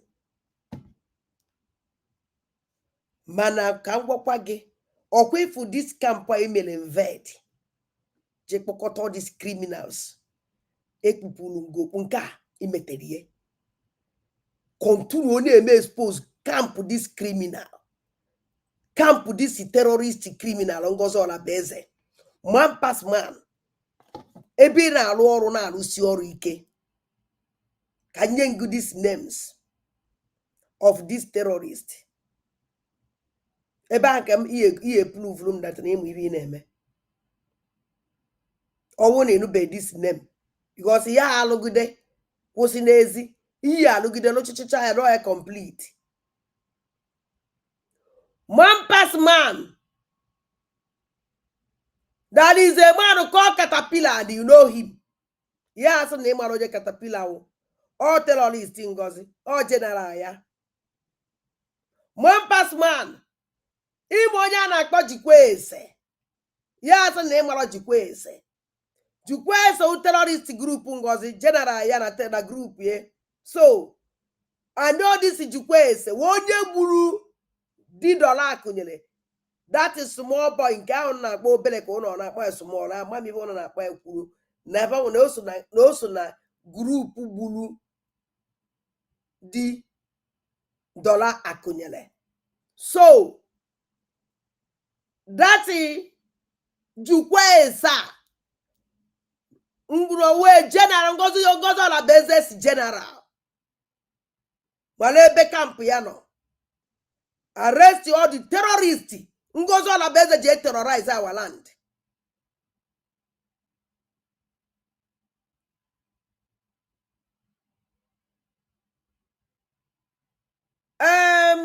Ogbuefi Ezeobo. Ime onye man pass man. Ija asa na eme ya. All General Ngozi Olabeze je terrorize ndebe anyị. Chọọ their camp. Arrest all the terrorists. Man pass man. General Ejike. Man pass man. Ka ngwa gị. Ejike onye Enugu State. All the highest terrorists. Ngozi Olabeze. Na nke a na-akpọ Nkwọcha. jiri wee jee Ngozi Olabeze paid this ejike 15 million. Mgbe ba na-achọ evidence a ya enyo Finland ka e wee tụọ bata Obie nga. Ngozi Olabeze na Nkwọcha paid this ejike 15 million. Ejike wee je gbaa egbe n'ụlọ group ndị Fulani je gbaa egbe n'ụlọ gbacha egbe n'ụlọ fe kwuru okwu agba na ọrụ ba je na do mma ba jegharịa. One pass man Ngozi Olabeze wee kwụkwa the man another 5 million. Another 5 million o ka akwụrụ disi ejike o wee jekwa n'ụlọ be mmadụ wee gbazie egbe na-eji this is Biafran Liberation Army, this is Biafran Liberation Army na we dey here ana-agba egbe gbuo onye ọwụna na-agba egbe. All this ejike a Ngozi Olabeze mere general ya onye jere ije ahụ aka na ekworo m okwu ejike na social media before. Onye ọwụna ya ba abụ na ma anaghị ebo nwaanyị a ibo. Man pass man, there is another terrorist man a na-akpọ Kilambe a na-akpọ Rabbi Charles Labai o wafụ ya. Onye a na-egbu ọchụ. Man pass man ibe egburu n'aka dis ibe Ngozi jiri this man were egbu awụrụ obere ife and e nwere ike ọwụ na ị nwere idea ihe na-anụ the history. So man pass man, I challenge you. You were a very native doctor. You were a very native doctor, as you say. Oh, well, ogu ga, ogu ne melu ogu kariri ogu. Jena camp all these criminals. May I chani na arrest? You wanna know this? You were pin no masia. Ogu go carry ogu fa. So that JP no ndozo. We want to see them. Now name we be na alo. Because if Ngozi Olabeze ji apostle udo. We apostle udo ase. Na choose isi soludo by all means because of na ole crew trugide kpori ya janagare. By ije me camp Ngozi Olabeze expose. We all the criminals Ngozi Olabeze recruit na-ezuru yoshi na-emele kidnap. Then man pass man. O nwere onye a na-akpọ Adamu Bawa. Amani m onye nke a Adamu Bawa. Because who every day na-egosi anyị otu ndụ. Achọrọ nke igosikwa anyị another group. Because group aya abụda maketa o mene keta how many months keta 1 month keta ị na-egosi anyị nda aya adịgo tired jenu arrest ye all these criminals. Ngozi Olabeze recruit o ji terrorize our land. Ọ kpọrọ ga afafa hi ya asị na ịmọrọ their name. So ọwụ na nji number man pass man eyele me send these names send ele even Ngozi Olabeze tweet and him make sure na nweta number man pass man. I will look for number man pass man. Send the LA man pass man because I chose him every day. Man pass man apụta with otu group. Si jidekwa ndị ọzọ. Ọgwụ sia ya ife nchọrọ ime ka man pass man. Man pass man. Ndị Ngozi Olabeze wepụta wee na-terrorize our land, wee na-eme kidnap, wee na-egbu ndị ọchụ. Arrest all of them, expose their camp. Kpụkọta ha ncha niile. Ọgwụ sia ya ife nchọrọ ime ka ị malụ. Alaikiri m nke a imegoduru expose jeje gbu $10 akụnyele I wee fụ onye ahụ jere did the operation Ngozi Olabeze wee mee the person general. Oh my God. Ọwụ na ime ya ayo yere ama ọwụ ọkwa na nna asị na iwe ezigbo mmadụ man pass man asụ ọkwa na iwe ezigbo mmadụ mana ibe nna achị ime ka ị mara awụdat na anyị adịgo tired ị na-afụ ndị a ijidegobe pack ebe one side je ejide ndị ọzọ. All these terrorists and Ngozi recruit je ejide all of them, you know them. Ma nke a na-akpọ man pass man o nwere nke a na-akpọ fine boy nke a na-eme aja kidnapper na-ezu oshi Ngozi Olabeze recruit Ngozi Olabeze son dị ebe ahụ.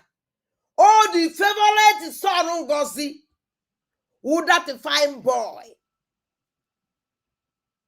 Nke ahụ Ngozi Olabeze's son, that fine boy. Man pass man, yes, and then I be on a jago. Man pass man, oh, kidnap one man, and I am what ye. One boy, now Ngozi Olabeze, media Ngozi, where je go negotiate ye. Elu ebe ahụ akpọrọba the boy ahụ na bagbuo ya ama ma ọwụ na ọ kadụ ndụ ama ha mụ mana ha si na ya abụbeghị ihe ada na ọ nwụọra ọ na ọ kadụ ndụ ọ na-esi na Ngozi ejebeghị ọda asụsụ lelizie the boy ọ ya na ọ nọzighị ndụ. So man pass man jee chọọ fine boy wutu ụmụ languages brobisha niile bụ fine boy ji agba egwu wee na-eshi ya atụ ego kidnapụrụ ego ọbala o letere na particulars ụmụ ajali jee kpụkọtaba ọkwa mecha ka afọ kwesịrị na ịmara ndị fawụ na onwere ndị ịma a na nkịta enye gị their names ọgwụsịa ka afọ ka ị nwere ije eje jide ndị a emechaa esi m na ị na-arụ ọrụ mba iya continue everything Ngozi Olabeze build na Biafra land destroy all of them. All the terrorist gang group Ngozi Olabeze destroy all of them.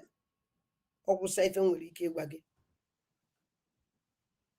And I'm even you will leave a message because you know many things.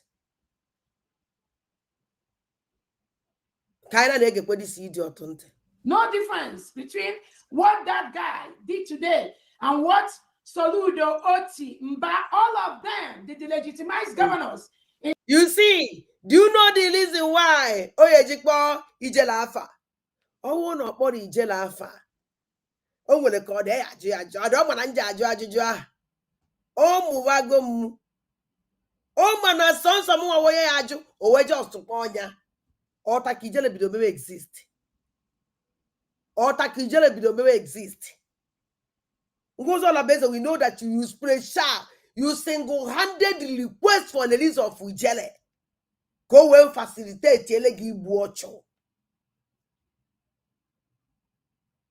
You single-handed request for the release of Ijele. Go and facilitate elegi watcho. The better case Amurubino. As Amurubia, I no general wing cow or a goose of wood. What can park out of one side? Eh? Beatina, your boyfriend is Amurubi. Or the car park out of one side. No here. Now they get this idiot. I get to go into go, but I am happy. Southeast and Tinubu and Christopher Musa, the DOS criminals. And a more powerful. Chinasa Moru, all these people are in the same basket. Let me tell you something, Ngozi Olabeze. Chinasa is the worse than Chinasa Moru. Ibi bulu Chinasa Moru ebu ye half. Ngozi Olabeze is the worse than Chinasa Moru. Chinasa Moru bulu ebu. Mani ibu karịrị Chinasa Moru. Ife Chinasa Moru mere ya ka ya gwa Chinasa Moru na nke ọbata obie. Chinasa Moru na nke agbadida Maazị Nnamdi Kanu. Gụwa wee wuru Chinasa Moru na nke ọbata obie. Mara Chinasa Moru bụ nke gị who the worst. Because if he gburu tu eke, ikpochafuru ekpochafu. Ọ gwụrụ agwụ nwaozi nke gwụrọnụ. Ngozi Olabeze, I nwere got nọ n'ebe a kpọchi na asa nwa na onye akpọ onye a. Kedu ibe your mind na-agwa gị mgbe ị na-akpa afa ndị a? I want to know. Kedu ibe your mind na-agwa gị mgbe ị na-akpa afa ndị a? Can you tell me what your mind is telling you when you mgbe ị na-akpa afa all these people? More that they worse than them. A woman like you with this kind of heart. Evil heart. Very evil. A woman like you. Owu na iwu nwoke. Imokwa na alụ ya eme. Ngozi Olabeze owu na iwu nwoke alụ ya eme. Ewu nwanyị where do wicked like this? When I'm quack for like this? Or was there no work a I didn't show no can go ya for na name. Na get this idiot on. Do not be confused about their task. All of them being controlled by their paymasters to continue the colonization of indigenous Nigerians and indigenous Biafrans, and to continue to milk the oil and natural resources that comes from Biafra land and ship it abroad to their paymasters, who uses it to develop the lives of their own people, while our own people die in abject poverty and squalor. Not anymore.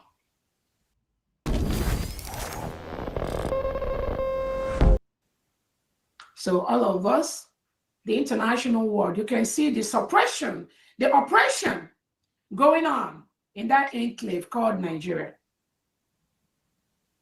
That is why that enclave must be destroyed for humans to live, for humans to be free, for the right of human beings to be respected. That entity must crumble, because those that are perpetrating this evil are the terrorists brought in by the Nigerian state, encouraged by the Nigerian politicians. But I thank God that country is no more. I'm telling you, that country is no more.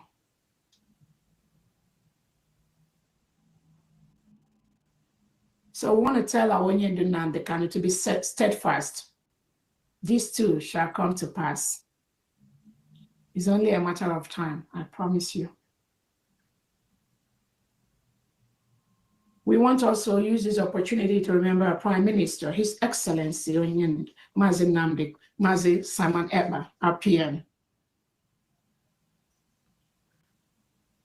whom the Finland authorities colluded again with the Nigerian state to remove. No crime. No crime. The only thing Nnamdi Kanu and Simon Ekpa seek is to respect the rights of Biafrans and indigenous Nigerians, to let my people go. They do not want their people to live, rehabilitate.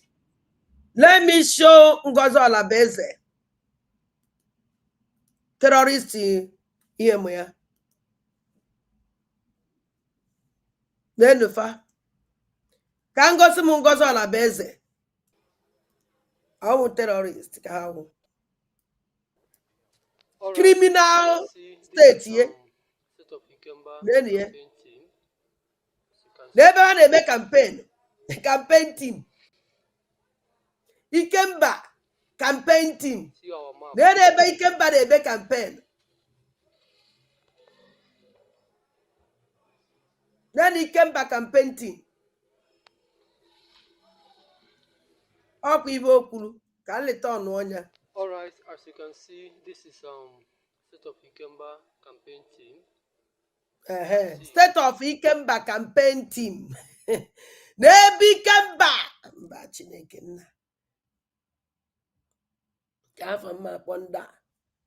Nebe USB governorship.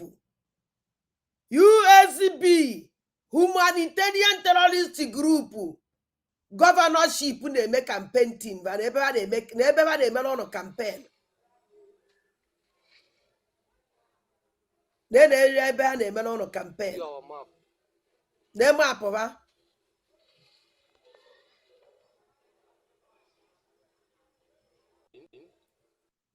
Then oye na azoro no governor. Nke nwoke. Na anya ife otinye na ife oji we mi picture azu ya.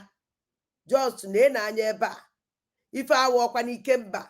Ife awo kwa this house aworo kwa n'Ikemba. Onye na azoro no campaign n'Ikemba. Anything can be Ikemba. Anything anything can be Ikemba. So na onye na-azọrọ Ikemba USB Ikemba n'ebe foto ye ogosi unu house awụrụ house nọ n'ala Igbo ogosi unu mmiri dị ebe ahụ nke awụ haụsụ ibe a n'ebe awụ mmiri awụ na ala Igbo ka ọdụ Ikemba ọ nakwa eme advertisement obodo ya oya achị gọvanọ mana ọ dị proud to put photo of his state. This is criminal maka ife ọnwụ. Anybody na deceive ndị mmadụ were criminal is scammers. Adị proud itinye picture of his state. Mana o jeje were amana foto ndị na ọmụrokodo nke a ka amamibe ọwa ahụ o je were etinye bịazie n'elu ebe a tinyela ụnụ flight ngwadenu na na-egekwa ntị achọrọ nka Ngozi Olabeze na-afụ campaign tinye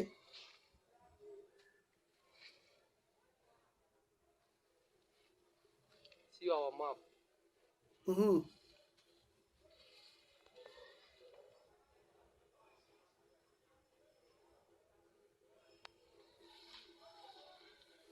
campaign ka a na-eme ebe ahụ.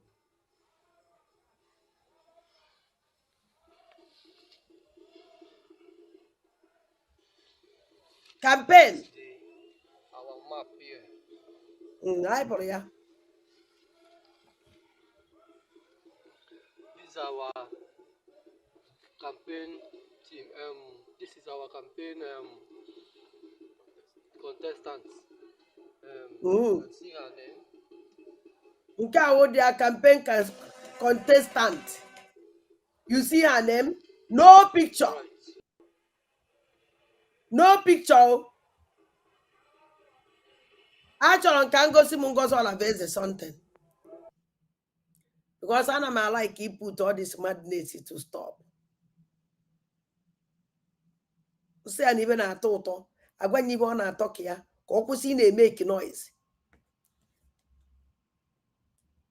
Ka ọ kwụsị na-make noise. Because all these things if I had there before. We don't see all this nonsense. We don't see all these rubbish people. When Obatobie is here. When our leader Mazin Nandekan is here.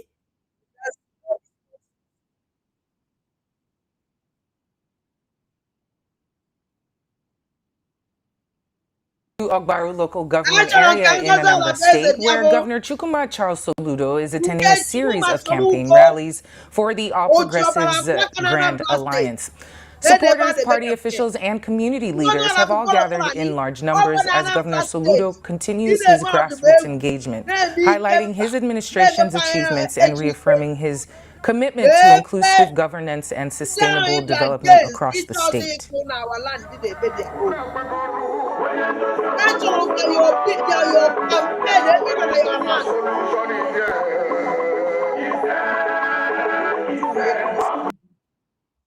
Tell me this nonsense music.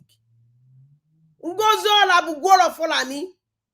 Actually, can your campaign team mail like this? You said that you're on your land. You said that you're on your country. You said that in everything, and he made Soludo allow. He made Soludo allow.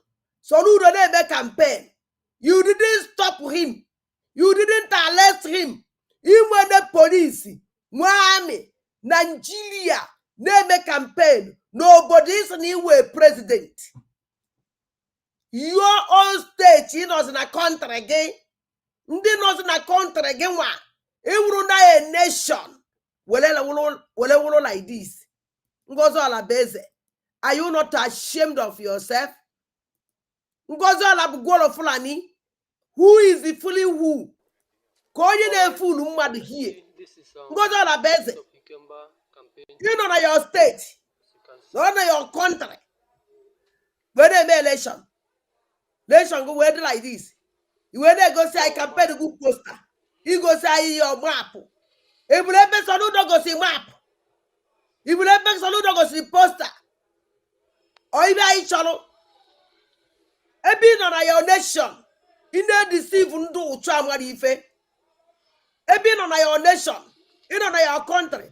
Mmadu one na ebe a na-ekwere gị egwu. Mmadu one ka unu na-emere campaign here. Ajụjụ na ajụ. Ngozi Olabugwolo fulani commander in chief of terrorists achọrọ nke eze abịa. another one. I'm asking me board. This is our campaign. Protestants. Because all this the nonsense here. Actually, me put you to stop. Because it was made this woman exposed. All right. Because all the lies and the propaganda, this criminal JJ had become tired of it. Ngozi Olabeze, ana m egosi gị ifu ga-ebe Soludo mere campaign. Fuga Soludo si mee campaign ye. Somebody no na arụọkwa na country ya ka ọ nọ. Soludo anọkwa na country ya according to you. You are a nation now. A very wonderful nation, mo. USBG. USBG, humanitarian terrorist group.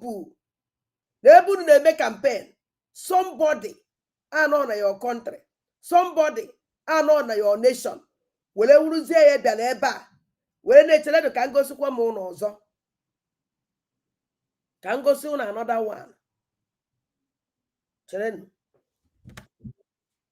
Tell you can go soon. Because now, Igba in even a total, Igba even a Tokia. How can a nation, you're on a nation, name campaign like this? Another man's land, another country, then your land. A main kefa. Now marching a main load. When I put an do to Ngozi Olabeze. Progressive report. When you know, as an interim government, human election, Nabia.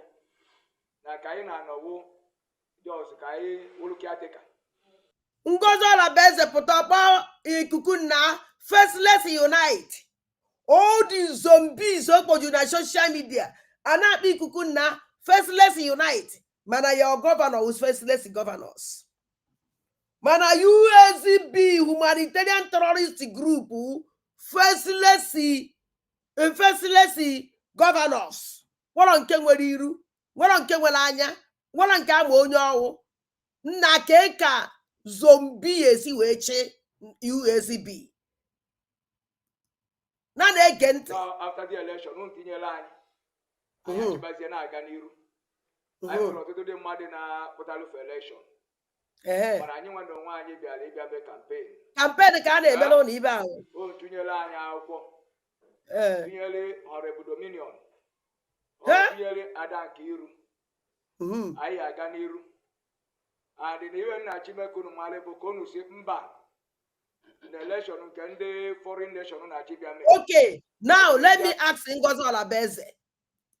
How can the world recognize, although also they need a world to recognize? Oh, I want it to be a good money. Or as well be a go USCB humanitarian, because I have made easy BG, GI Abanimi. Oh, what I want it to go to orabugwolo fulani, commander-in-chief of terrorists. A bielu they go to USCB humanitarian group terrorist una neri. Nenanya Ajo Ngozi Ajijo. How can in Keziki upon New nation you have all the document? It can ezezo. Your governors nezezo. They are capable to show themselves. Uno believe go na Ngozi Olabeze jiri ogwu we jide ndị niile a na-eso enu. Uno nke na-eso enu anya ọma. I can assure you. I can assure you. Na na-ege ntị. Ọkụso na ndị jikoluzu. Ọkụsi ka ndị Nigeria kwalilie. Ruo na achọrọzi Nigeria n'obodo unu. Na iwu nabatara bụ Mmadụ ole ka m na-anụ olu ya? Ya gosi anyị green. Thank you. So no onye abụ ife anyị. Ọkwa n'ụlọ ụka. Chele. Ọkwa n'ụlọ ụka o. Ka Ngozi Olabeze jeje grupu o. Ndị nọ n'ụlọ ụka na-ekwe instrumenti eji akụ egwu. N'elu instrumenti eji akụ egwu n'ụlọ ụka. So otu onye n'ime ndị ụlọ ụka so na ndị grupu Ngozi. Ewebe yuzuo chọọchị ya. Enwere ike ọnwụ na chọọchị akịta eyuzu were be this rubbish. Awụrụ chọọchị $500 million man. N'enye na chọọchị ka ọ na-amị. N'enu dị instrument n'enye ebe na-akụ bandị. Ebe Soludo na-ejegharị na main road. ebe Soludo na-ejegharị na main road and Ngozi Olabeze si na ya stop Soludo. Ndị Anambra na elu Soludo. Ngozi Olabeze gba nkịtị and ọ chọrọ stop Soludo. Ọ chọrọ stop Soludo, governor of Anambra State by all means. Ọ hafụ Soludo na-eme campaign. Ọ bịazie n'ime unu ụka kpọkọrọta ụmụ anụmanụ mkpụrụ mmadụ one ma one ana m akọ eri na na-ege ntị. Ka anyị gbaa na mbọ tinye n'akwụkwọ n'ebe anyị ga-enweta agamnihu. Daalụ. Cooperative development. We have a party where cooperative have a party this UACB humanitarian terrorist group cooperative. They are cooperative. So this brother they make governor of a cooperative. Have about cooperative. So when they make election, cooperative election, governorship cooperative election. Now they get in the cooperative election. So eventually make a progressive report. Since I need you web button. I am not going to know chichi. Before you web button. Oguna, did Ngozi Olabeze show you ndo na to vote? Did Ngozi Olabeze show you ndo na eme election? First, let's unite. First, let's unite. First, let's unite. Ngozi Olabeze, you are your nation.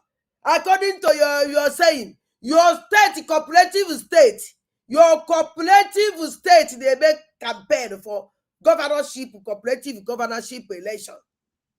Ngozi Olabeze. No, nobody see them. After the congregation, Soludo na main road, your police and your general and army go may arrest. Not again. Kaichi akwazu. Asan can go see ye. Cause mo one woman akwa ebo mmadu Igbo. Cha. The last memo Igbo Ngozi Olabeze Igbo. To live in the same community with reintegrated terrorists brought in by the Nigerian state. That is the only crime Simon Ekpa and Nnamdi Kanu committed, nothing more. They are very noble, fine gentlemen. Both of them. So all of you witnessed, we are innocent people today. Shawore was just arrested on the orders of Tinubu, because when you listen to that video, the guy that was arresting told him that the high command or whatever in charge of the whole Tinubu and Christopher Musa's police invited him. They want him to follow them. And this criminal, you're inviting somebody with this criminal, not with Tinubu and Ndozo Afa. Onya, this woman is an evil. Imo nwere okwu this idiot kwuru. O si na ọ na finish with Biafrans. Ye werezie the power ya nwere na Nigeria. We baa na Nigeria, we mee Nigeria eme. Amara na unu chetere that statement. Amara na unu chetere that statement ka ọ na echezo ya echezo. Now after Kenya finish with Biafra, now ye wele power yang wele na Nigeria, we ban Nigeria, we me Nigeria eme. Wele power na Nigeria to show you that no wele wrong lady na Nigeria. This woman is a fulani man. Omo onyo ya kpọ na phone. Ibe mewe. Omo no ye si wele kpọ and omo ebo ya kpọ and emo ebo ya api aka gini ba na eme. O nwere idea. So, all gwanagi that no you are on a phone. Yes, I on a phone. No, that just made show la list. Man, I asked Ngozi Olabeze. Only eventually go soon.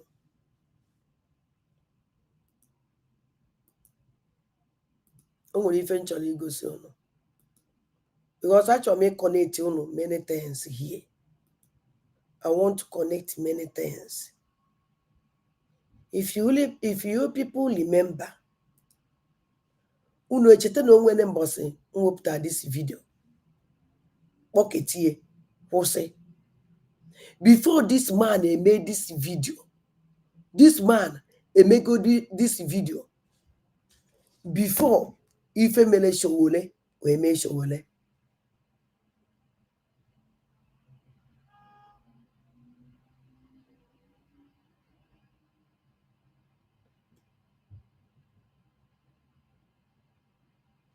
Anamabia. Actually, me go see something.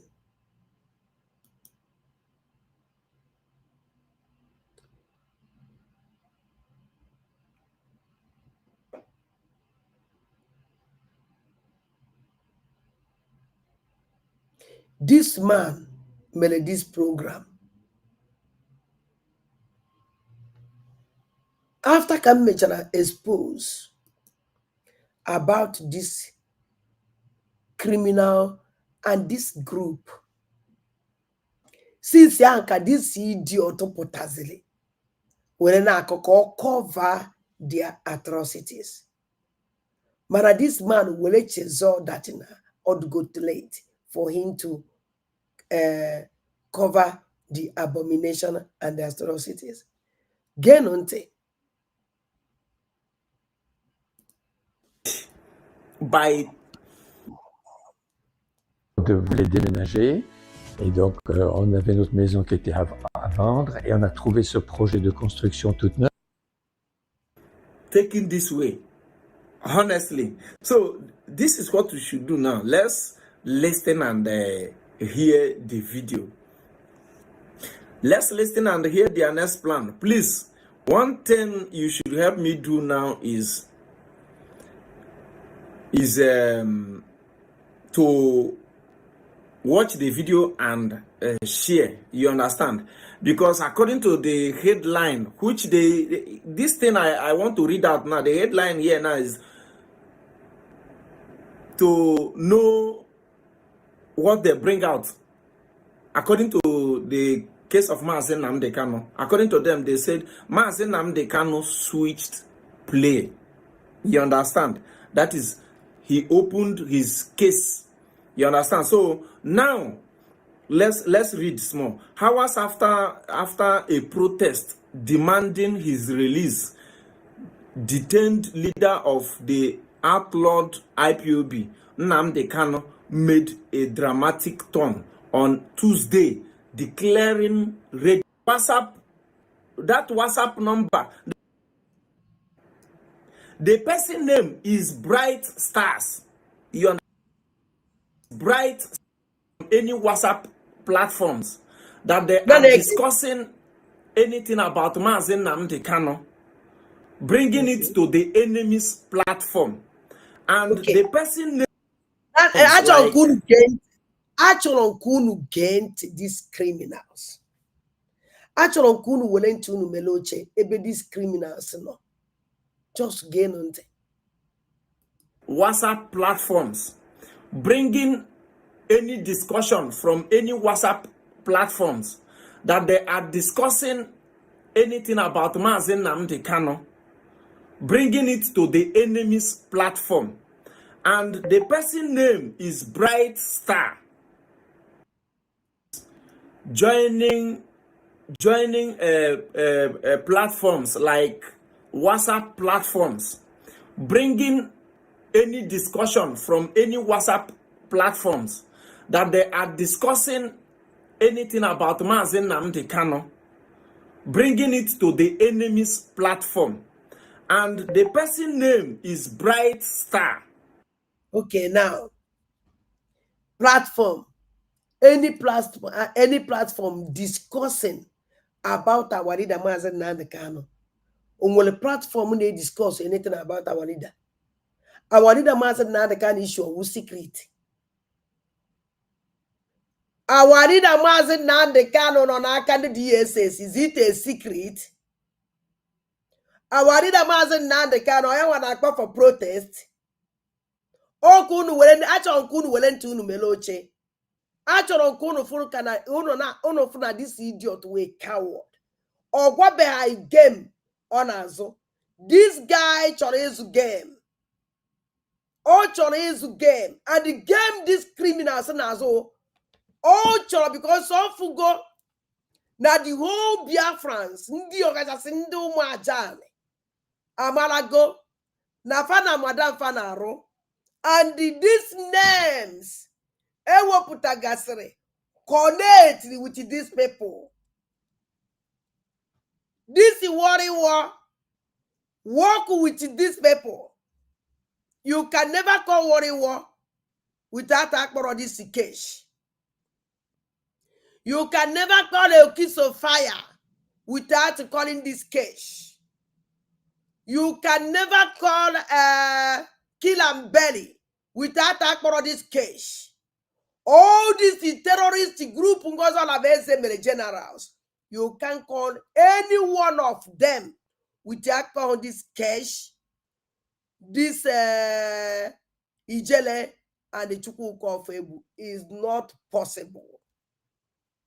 All these people work hand in hand. And their madam Ngozi Alabeze work with them. You can never minus anyone. Although impossible. This idiot, this zombie, call himself the nonsense in on a bodon way. Will it be a bar? Call this rubbish, go where it deceive you. Oh no, go no have a the game. Koja won't we femizino, cafe for madam because I'm mad at an if I may approve. None again. The person name is Bright Stars. You understand? Then the number of that WhatsApp. Okay. The person name is Bright Stars. The person name with the Bright Stars. Ona chona was gonna get on the town on now. It actually the mad information about me. So yeah, I wanna be very careful. You my name as a Adado Alama. A Mafanji went on the other WhatsApp. Do you know how many phones were? Onwere phone na-ebu 3 SIM card. Even onwere nke na-ebu 4 SIM card. Ya ka nna ajuzi. Ka ono for the kind of onye a na-abịa enye unu information. Ọkwa information ka ọ na-enye unu na na-ege ntị.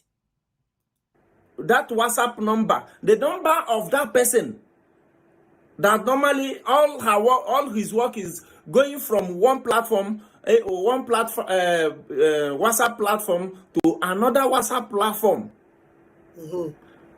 taking informations.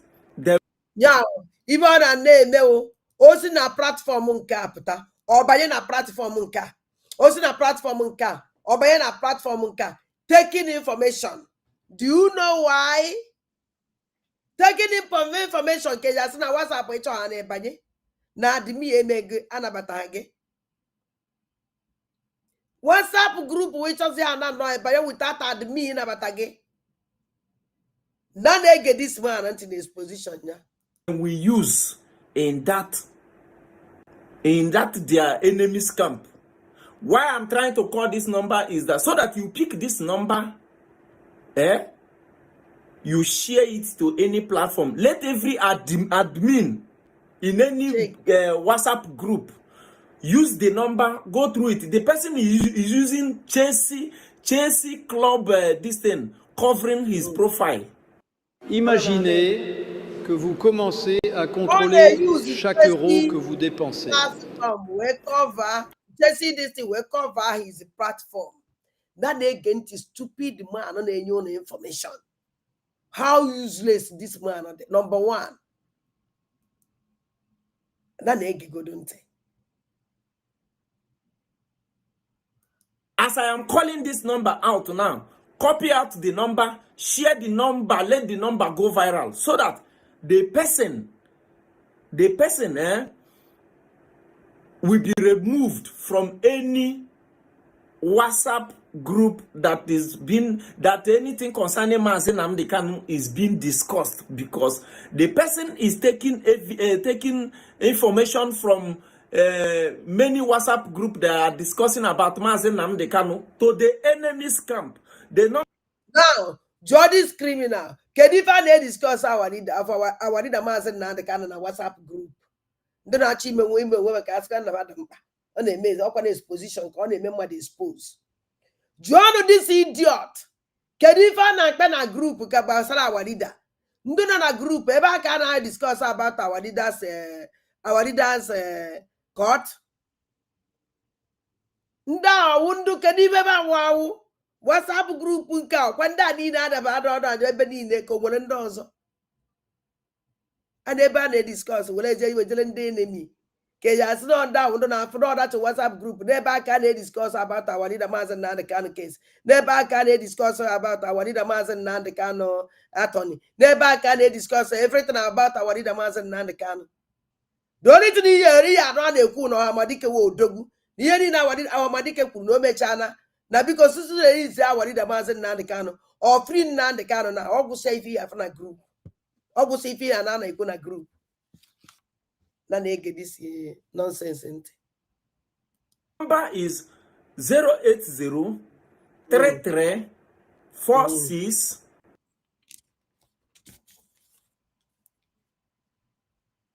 Chelana Mabia. I want to do something now. Let us call this number.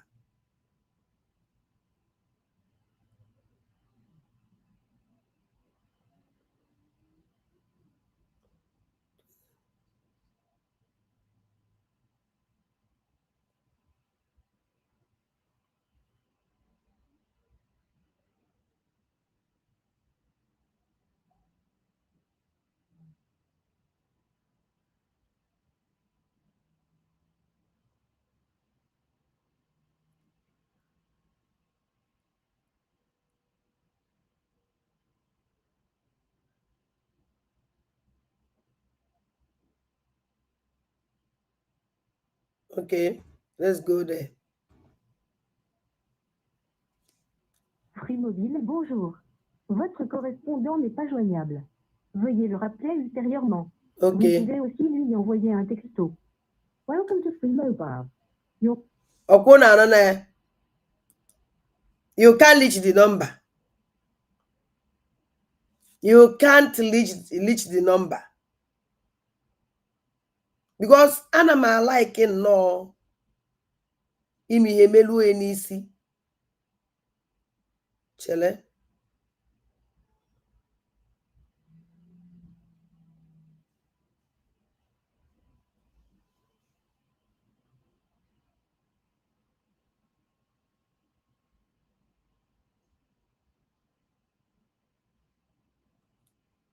Ana m abịa.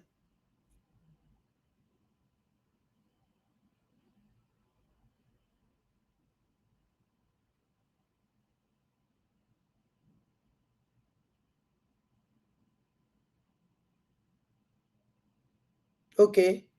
I enjoy this number na WhatsApp. Order na WhatsApp. Because register go me or register me. Yes. Register go me na my phone. Although this number drawn on WhatsApp. I have registered this number. And that go me. Nje join na WhatsApp group. Can fair na WhatsApp. Or draw na WhatsApp. Imanda name ife. Hana funde by.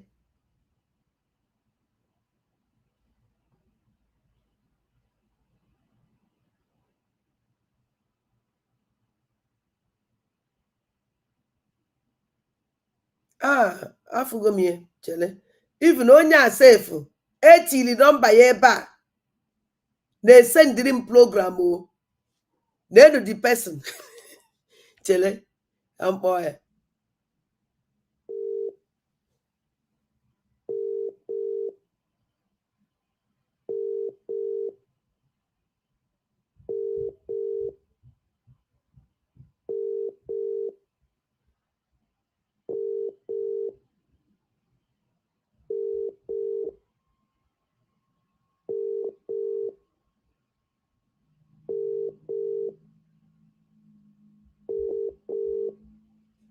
I will know more about this guy, more about this information. I'm asking what happened. I'm asking if I'm a boy on a man who peaky. No one on our watching life self.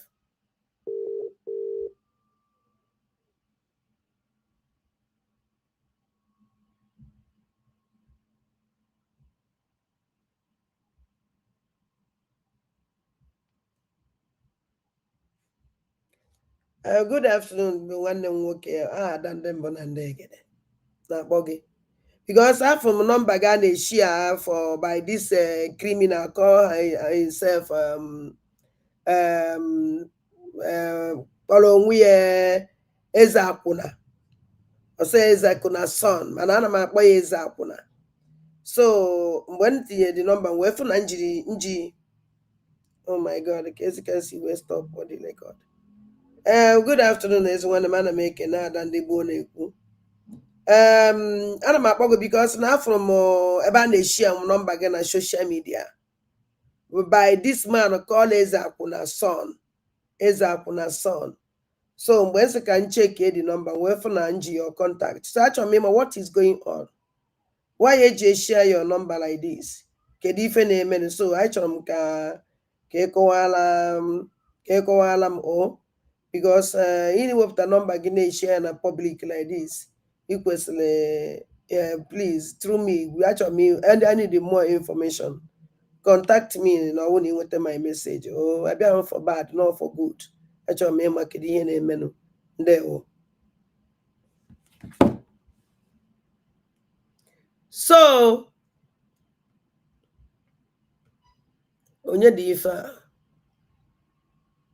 David. Me wopugi because listening me wopugi because na idene too much, almost to 7. Many go chance to continue on it. I won't need the lofun so I draw. So, na na-ege ntị. Oh, na nwetazie the guy na phone mmemekwa ka ụnụ malụ. 5646. Let me repeat again. The number is 08033465646. You will see it on my screen. Take that number. If you anything you know that you can do with that number, do it with that number. Take that number, go and search any group you belong to. Maybe you are an admin into that group. Take that number, go and search it and remove the number from any WhatsApp group. So now let's listen to another plans they are bringing against Mazi Nnamdi Kanu. So don't forget to watch this video and share this video. So let's listen to it. Okay, my people, I greet you now. My name is Chik. The person you are hearing his voice now is Okpon Tunuruago, the criminal that is based in South Africa. I laugh in Swahili. Let's listen to him. This idiot share a number mad. And onwela anything oputa. Onwela anything okula about the person on the share number. The only thing you know what a number mad is share and the power for the person. Although Afropala doesn't matter anything because anything can answer anybody can answer anything. But onwelo monakon that na onwelo the only thing on aso help atana any WhatsApp. No na-eweli ife a na-eweli a na-ekwu maka wari na Mazi Nnamdi Kanu jeweje na enemies group ọgwụ si ya nothing onwekwa ife ọzọ na na-ege ntị na from there ọbazie na ọkpọ ntu n'olu agụ achọrọ nke unu gee ntị ife okwu n'nwa obere. Okay, my people, I greet you now. My name is Ngozi, and this is special announcement about our upcoming protest at the High Court on 23rd of October 2025. That is Nnamdi Kanu's court date. That's the day Nnamdi Kanu will be going to court. And why are we doing this? Une personne sur 10 n'est pas convaincue par notre Danone à la grecque. Moi, ce que je préfère, c'est quand c'est fade. Découvrez la recette trop délicieuse de Danone à la grecque. La recette adorée par 9 personnes sur 10 l'ayant goûtée, mais pas par moi.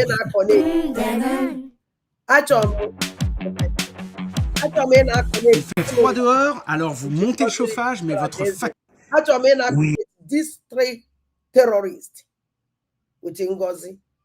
We are doing this to continue this job of de-radicalization because, as you all know, a lot of our youth, especially those of them in Imo State, have been radicalized by Nnamdi Kanu, and it is our duty to de-radicalize them, to, get them out of this Nnamdi Kanu's ideology. In fact, it is our job to betray the ideology of Nnamdi Kanu in Igbo land.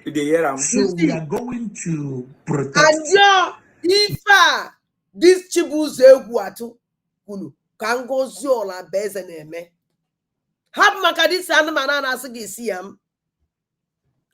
Iya this Chibuze Guato Kuleba Kangozola. Ngozola Beze have do everything.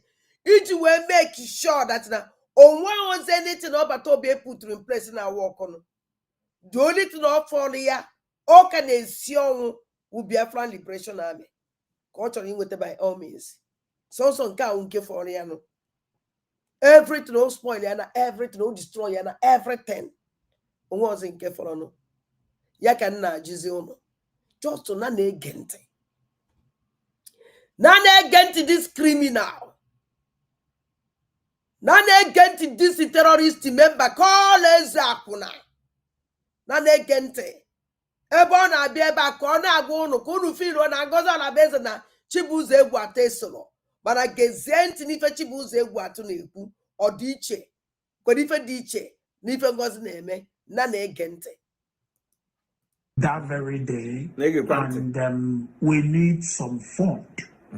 Yeah, that's the main point. We need some fund.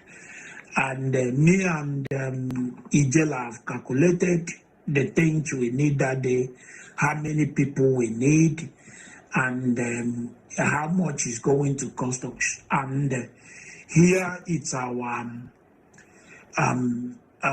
the money that we soliciting for to use that very day. We are planning on bringing 6 victims from Southeast, from Imo State, Anambra State, or any part of our affected areas. We are planning to bring. Join this criminal. Call Ezakuna. On born another thing. Ebe go this thing exposed here. Use go be with the voice. We make program. Joanya able with this idea of this evil plan. Why goes all orabugwolo fulani commander-in-chief of terrorists stage when may announce. But for one offer. Did you hear Ngozi Alabeze condemn it? Do you hear Ngozi Alabeze say something? The answer is no. Amen. This program, we jele kunoku. We had a request this morning, and do what they go. A bit on him former. Why did you work while I have funded on this group? About here, expose all of them. Oh, none of that group. Or if a name, the whole name of people on this group, their telephone number, about me on social media. But as also phone you with that because maybe. Or no put us in and kiku. Or the kiji weba phone number now. Why did my phone number to cook off? Why did my phone number ijele? Why did my phone number kedafa this idiot to cash? Why did what their phone number? Kai Pawafa, how we call them? Iya no kite bang, ponya na phone. Why would why OJ terrorize our land? No, You don't share Chukwuka Febu's number. A bit on him expose. What Biafrans have to offer wife and their plan ever against our leader. Made their number public. Okay, she may expose. No. You have the most criminal, useless, the main terrorist anywhere. They will tell somebody, Mama Ronyo. Just not on the group. Maybe. Maybe not on the group. No, maybe not going to or Dabazi. Because of him with a platform. It's like he use a platform phone now. No. Life is not like that, oh. Life is not like that. Before now go one, I ain't on a billion. If he name exactly. If he can email number offer to call Facebook, I need the number ijele. I need the number cash. But I number for now. May expose on that I need. When he may hear na fire no ya. Now they get this no oriente. Onya hore the ka 6 of them from east to Abuja. Okay. And their transportation. Now, map here. Was even this man and I call a women way. Up of go me here. All the sentence in the other man who could call a kupa. Under the barrels of the gun. Under the barrels of the gun. The intimidation. All of them, they invaded Shore with the guns fully loaded, fully armed. And they commanded him to enter that vehicle. Do you see? That is kidnap. That is how they do their kidnap. You see? They all of them. They invaded the Shore with a few arm, with a full arm, with a full arm. Ona Haina we saw it. Can you female after care for ya? Because you claim to be president of USB, humanitarian terrorist group. Why you will make something? But you keep quiet. You didn't do anything. Now they get this idiot on there. And many innocent citizens of Nigeria and Biafra have disappeared. Many of them, you never see them anymore. You see?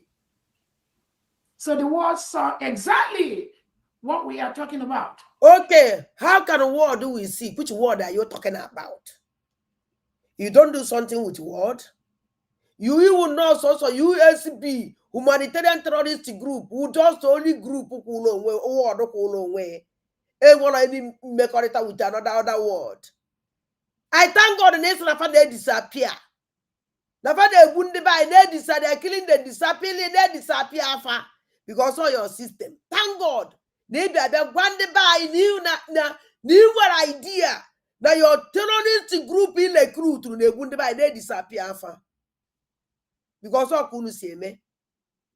I thank God. It's the word I'm watching. The word that I watch on wouldn't they move and they disappear also. Did the world watch you? We the bozu mas by they disappear Ozufa after kunu correchala particular asifa. Una agwa word. Mburu de lesson the native doctor. Nduna agwogu ego the particulars of our people. In our bekwa agwa word on our fear. Ngozi ala beze bia ka izanya. Ngozi ala beze kill am belly. Actually, the community the woman of Izombe, what is Izombe? Yes, the woman of Izombe protested. The woman of Izombe protested against Kill and Belly because of that civic center Anaprofa. Your Kill and Belly goes all about the turn that civic center to prison. Where we are down walk or here that place. On the job alamwadi nele passing the ogu. Oh, where me would say tiger base. where is Wednesday Tiger Base office?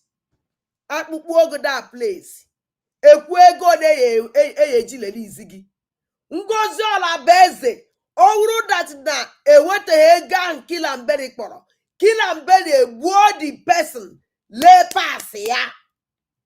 Where the place ye that ega ahụ kpọrọ afa. Ngozi Olabeze.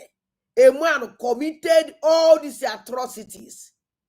Kill recruit into your army. Kill recruit into your terrorist group. None again.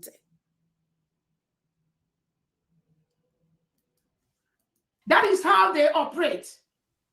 Many Christians has been murdered in the same manner, in the same process by the Nigerian state. At least this one happened in front of many, many cameras. When Christopher Musa How many did you tweet? Thank God it happened in front of many, many cameras. How many did you tweet? How many did you condemn? In which it was Saturday. Today is Saturday. You will come out, talk rubbish. Can we donate ego? Nande they donate ego watch. You will come out and talk rubbish after recruiting the most terrorist thing when an Igbo. Now mind the pain of the families in that Burundi Befa. You don't even care. How can you care? You are even on your mission. The line is open. No need for them to go and take shower. Immediately, they didn't even allow him even to call his family members. They didn't give him no time. And this is supposed to be police.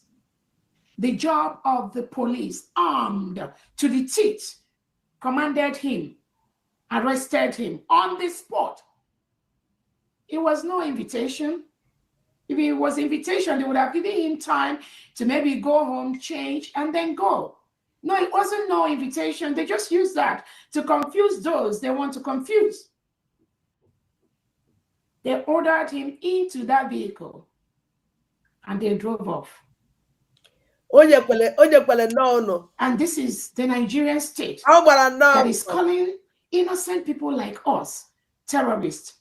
What more? Call step by step, stage by stage. Act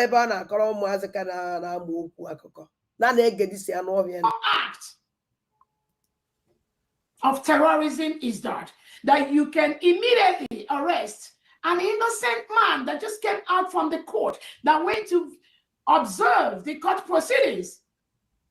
Tinubu and Christopher Musa ordered for him to be arrested immediately on the spot without committing any crime. This is what Nigerians go through every single day. Thank God the United States of Biafra, we've exited that entity called Nigeria. So we remember our Prime Minister, His Excellency Simon Ekpa, who has not committed any crime. But Finland colluded with this same Nigerian terrorist state to label him something which some of us can't even comprehend.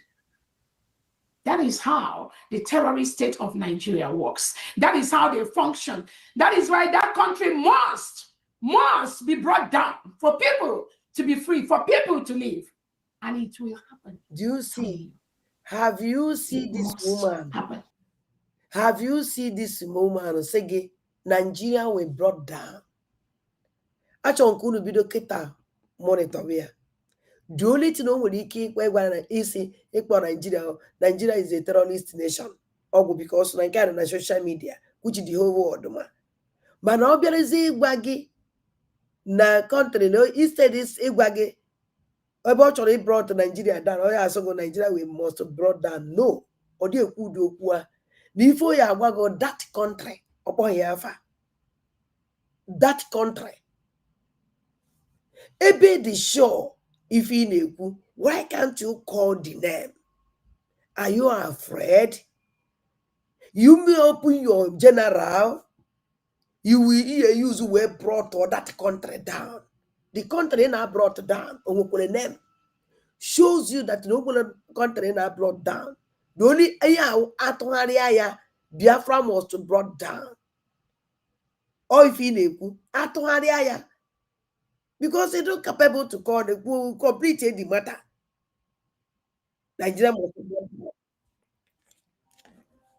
down. Hello? Hello? No. Adai. Good afternoon. Namchele iwelike ichegodu because on when phone in Queba. Okay. Because when you are my fault. Nane gente. Have you ever hear that entity must brought down or they are for Nigeria or they are for at all? Nane gente.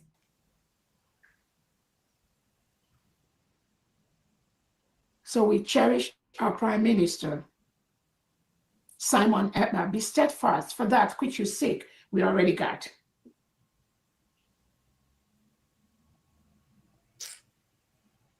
I want to thank all the United States of Biafra cabinet members, all the 40 state governors, all the defense, for what they do every day to ensure that our country is fully protected. I thank the Biafran people for your support, for taking this power into your hand, knowing that we are the only one holding ourselves. The people that are killing us, intimidating us, Soludo and Co. and Tinubu, Peter, and all of them, Oti, they are less than 1% of Biafrans, and they can never defeat us. I'm telling you, never. Even with 1 million guns, even with 1 billion guns, the power of the people is the highest power. Ngozi, I only thought this matter for you. No matter the billions of guns you come with, you can never or do possible imendi Igbo intimidate or pochafu Igbo. I understand your message because I know you very well and I know how you speak. And do you hear about Gisi Ebadano? Na negedi si idiot. This world. And right now, Biafrans, we got that power. We will use that power to show Soludo and people like him that the power of the gun can never defeat the power, the immense, the intense power of the people. That can never happen. And we will show Soludo starting on November the 8th, where there will be total lockdown in the whole United States of Biafra territory, that territory of the old Anambra state that comprises the state of orabugwolo fulani. Shut up! Shut up! Number one, every Biafrans, ndị Igbo niile, number one, mbọsị a na-eme election na public holidays. Maka ife aka ihe abịa claim. Everybody ma a na-eme election, a na-atụ vote. Obodo ọhụrụ na a na-atụ vote na ya na public holidays. Ọwụ na governorship election, the state a na-atụ vote sit a na-eme public holidays. Onye ọra na-anọ n'ụlọ je tụọ vote na ndị chọrọ ije nọ n'ala. Market a dị emepe, school a dị emepe, offices a dị emepe. Ka m maragodu mbọsị that 8 ya ndari ka m gwa Ngozi Olabeze ka ọ kpalidebe onwe. That 8 bara na Saturday. Number one, on Saturday, offices adịghị emepe that day. Ọ maka mgbe this woman ya apụta claim credibility and unu nụrụ mgbe our angels na-ekwu sit at home. No nwere onye ya atụ vote that day. Unu na-anụ mgbe ha na-ekwu ya. Our leader Martin Nnamdi Kanu declare sit at home, which is the whole Biafrans in respect of till today. All but all they declare sit at home, which the whole Igbo in respect of today. Okay, the last one nke hope ụzọ dị mma o mere gị n'anya. Hope ụzọ dị mma wee kpakọrọ ndị mmadụ wee baa n'ime ebe ọ bara tụọ vootu ebe ahụ ijiri anya fụ ya. Na ife m gwara gị ijiri anya gị were fụ ya. So akparịzina onwe gị abịa na-ewele kredit ife malụ. So ọka mma na ịshọtụrụ up. We are going to watch you. You are a strong woman. Why can't you stop Soludo by campaigning? Igba Soludo nkịtị ọ na-eje n'ime abịa na campaign. Odo nsarachi ya akara elu everywhere. Igba Soludo nkịtị ọ na-eje na street na campaign. Ị na-echezi on 8.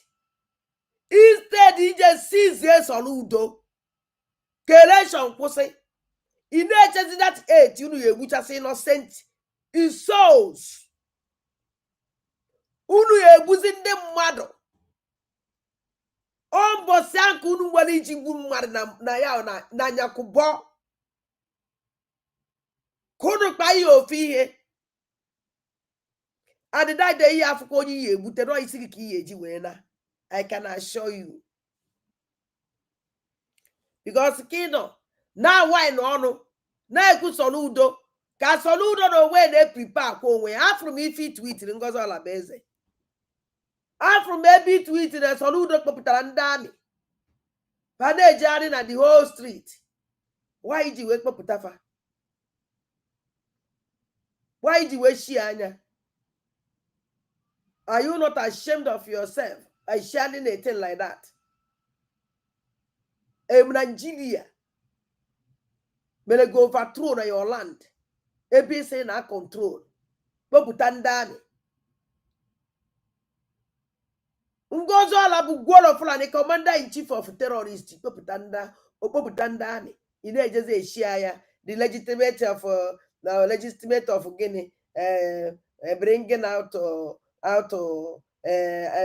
Nigeria army terrorists, parading them. I be tweet.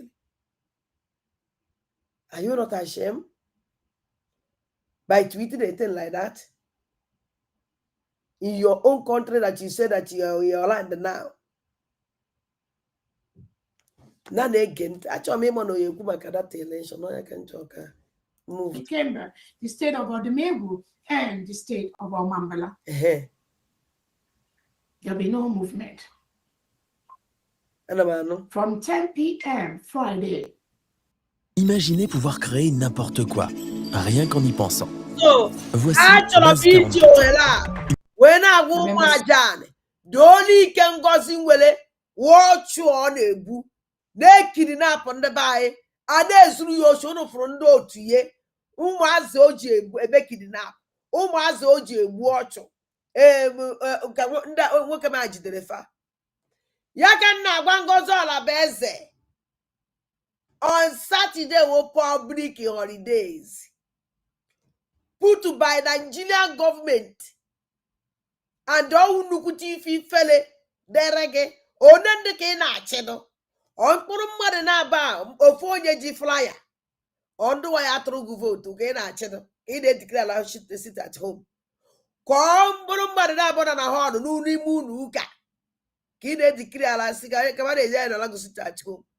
Ndị Igbo na-eme sit at home onye ọna mana mbọsọ ọna na-atụ vote onye ọna na chena obido ndị be anyị mma chena obido ndị Igbo mma chena ihe niile pụrụ na Soludo mere na ndị mmadụ wee ewe mind ịpụtatụrụ ya vote ị chọrọ use like psycho brain ka anyị na-asịkwara ya nwaanyị a anyị mara psycho brain ka ị na-use the terrorist group iji ejide kidnap ndị be anyị na-anaba nsọ na-egbufa na-ekọrọ their particulars. That's all. So ka ihe emedowe mana sit at home on Saturday who already public holidays. Mana that na ndị be anyị dey to vote. Onye ọra mana mbọsa na to vote onye ọra na anọ n'ụlọ nwe ya na atụ onye ba vote ịtụchara ma nwere ba na-emele gị. Akwara ka iwere shine no. Iwu ezigbote onye okwu asị. I will be here bringing you evil this thing one after the other down. one by one is a promise, so I can assure you. So Umajane, I stop on Adegomutayan in a this boasting of this criminal. Aguanamo Azapona. Actually, Motosi will publish phone number this man, Mama Ronyo. Yes, you go to publish a phone number. I need we want to call him. Yes. I'm born one night, no, and you may enjoy him.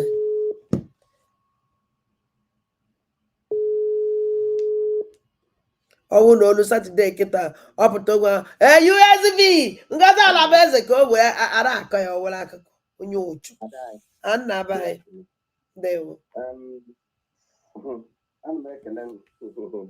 When I church and I'm Mamma Candy Beribe. Ndi Beribe and this woman and the Negan and this young. Believe me, I don't see reason why. I don't see reason why money get for shiny language or a bears and men. Or particular tower Saturday, who even of a man at all, whom mother cha. It just run a group, yeah. The fulani yes, so and the one Nigerianist, ye so queer. Kemala kwa mala. Ke when they deceive them mother. And the Malamala and Dan some of them will a number, will a 3-4 numbers. That is Jichaya Batacha. That is it. I want to make Uncle you, and I want to make Uncle here, our people from Nebanyan. Believe me. All our people, they so this woman. Or when they be fulani, Kukuayana need. Oh. You know, credit. I'm not me Fiji and you're somebody that they make exist credit.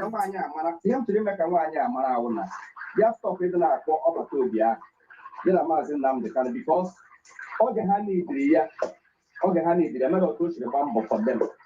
I want to tell my actually bomb is of eh? One year will go to the bomb at all. Over to be on the season of over to be innocent. Any woman.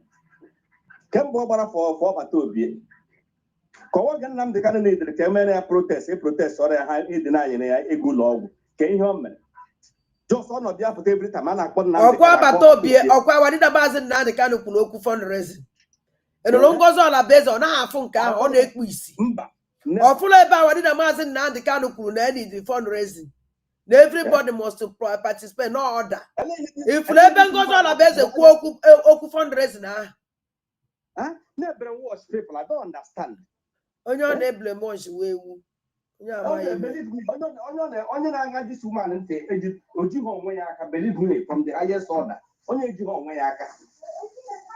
I don't getting your fulani, this one, this one, and the everything. And over what to you people to understand that fulani here, find someone like I'm the kind of out here in your name. Omega, just tell me, because from what people, how about this woman?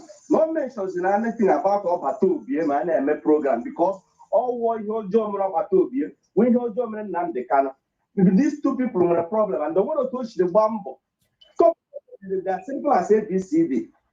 Igaga issue from America, Gallon, Guy, Finland, the Gahuya, or I try upon it. Or more organized protest. At least I gave me each country, Ghana embassy in the Finland gave protest. Yeah, why are you calling up to obey him now? And some people got up there now for our PPPM. Oh, well, eventually he goes on.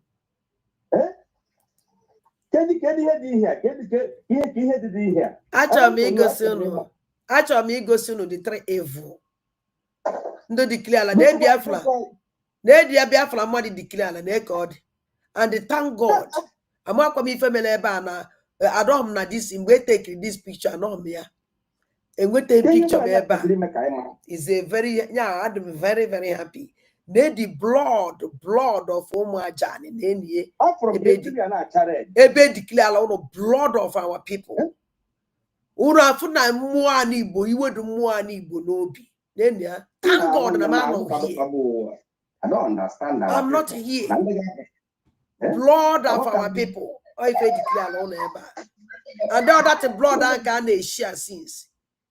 You get the same, and they get the same. Not people like me, not people like us.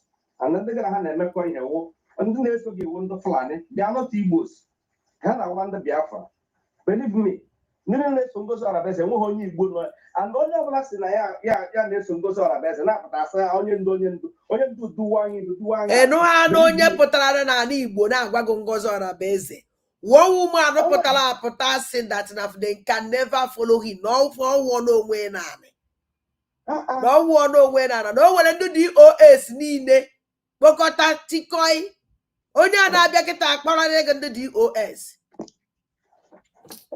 Na ba Come to one you party. Come to one. Election in that election on a plan on a most actually election. You call them election. No, my election getting gone. What's up election? So this is the campaign. Or let the king now. If you can those that are advising you, if not at him, when we hear strong look, and now the Quago. And that because you have about Jola Madano, and when you hear any other thing, the thing on a usually, and now no Lumania, the thing now, Roma, for believe me. And again, the same thing, and again, Chineke boy on Adaka, God, oh, thank you. Then, yeah, bye. Ellie is good, this girl. Oh, thank God. Ellie is good, yeah. So, ụmụnnem anyị akwụsị n'ebe a ekene m n'ọzọ anyị abịachi live this evening for part 2 of Ngozi Orabeze's cabinet terrorist group exposition by Onemona Hasri Weleje na cabinet about the suspension, how the suspension come, ihe mele we made the suspension, ihe niile mele na ya, ma vote ahụ atụrụ, enesi we bido the vote, onesi end the vote, ihe mele after the vote, ọnụ niile ya afọ ha ncha niile. So this evening I abịa for part 2. Ndewo na ụmụnne.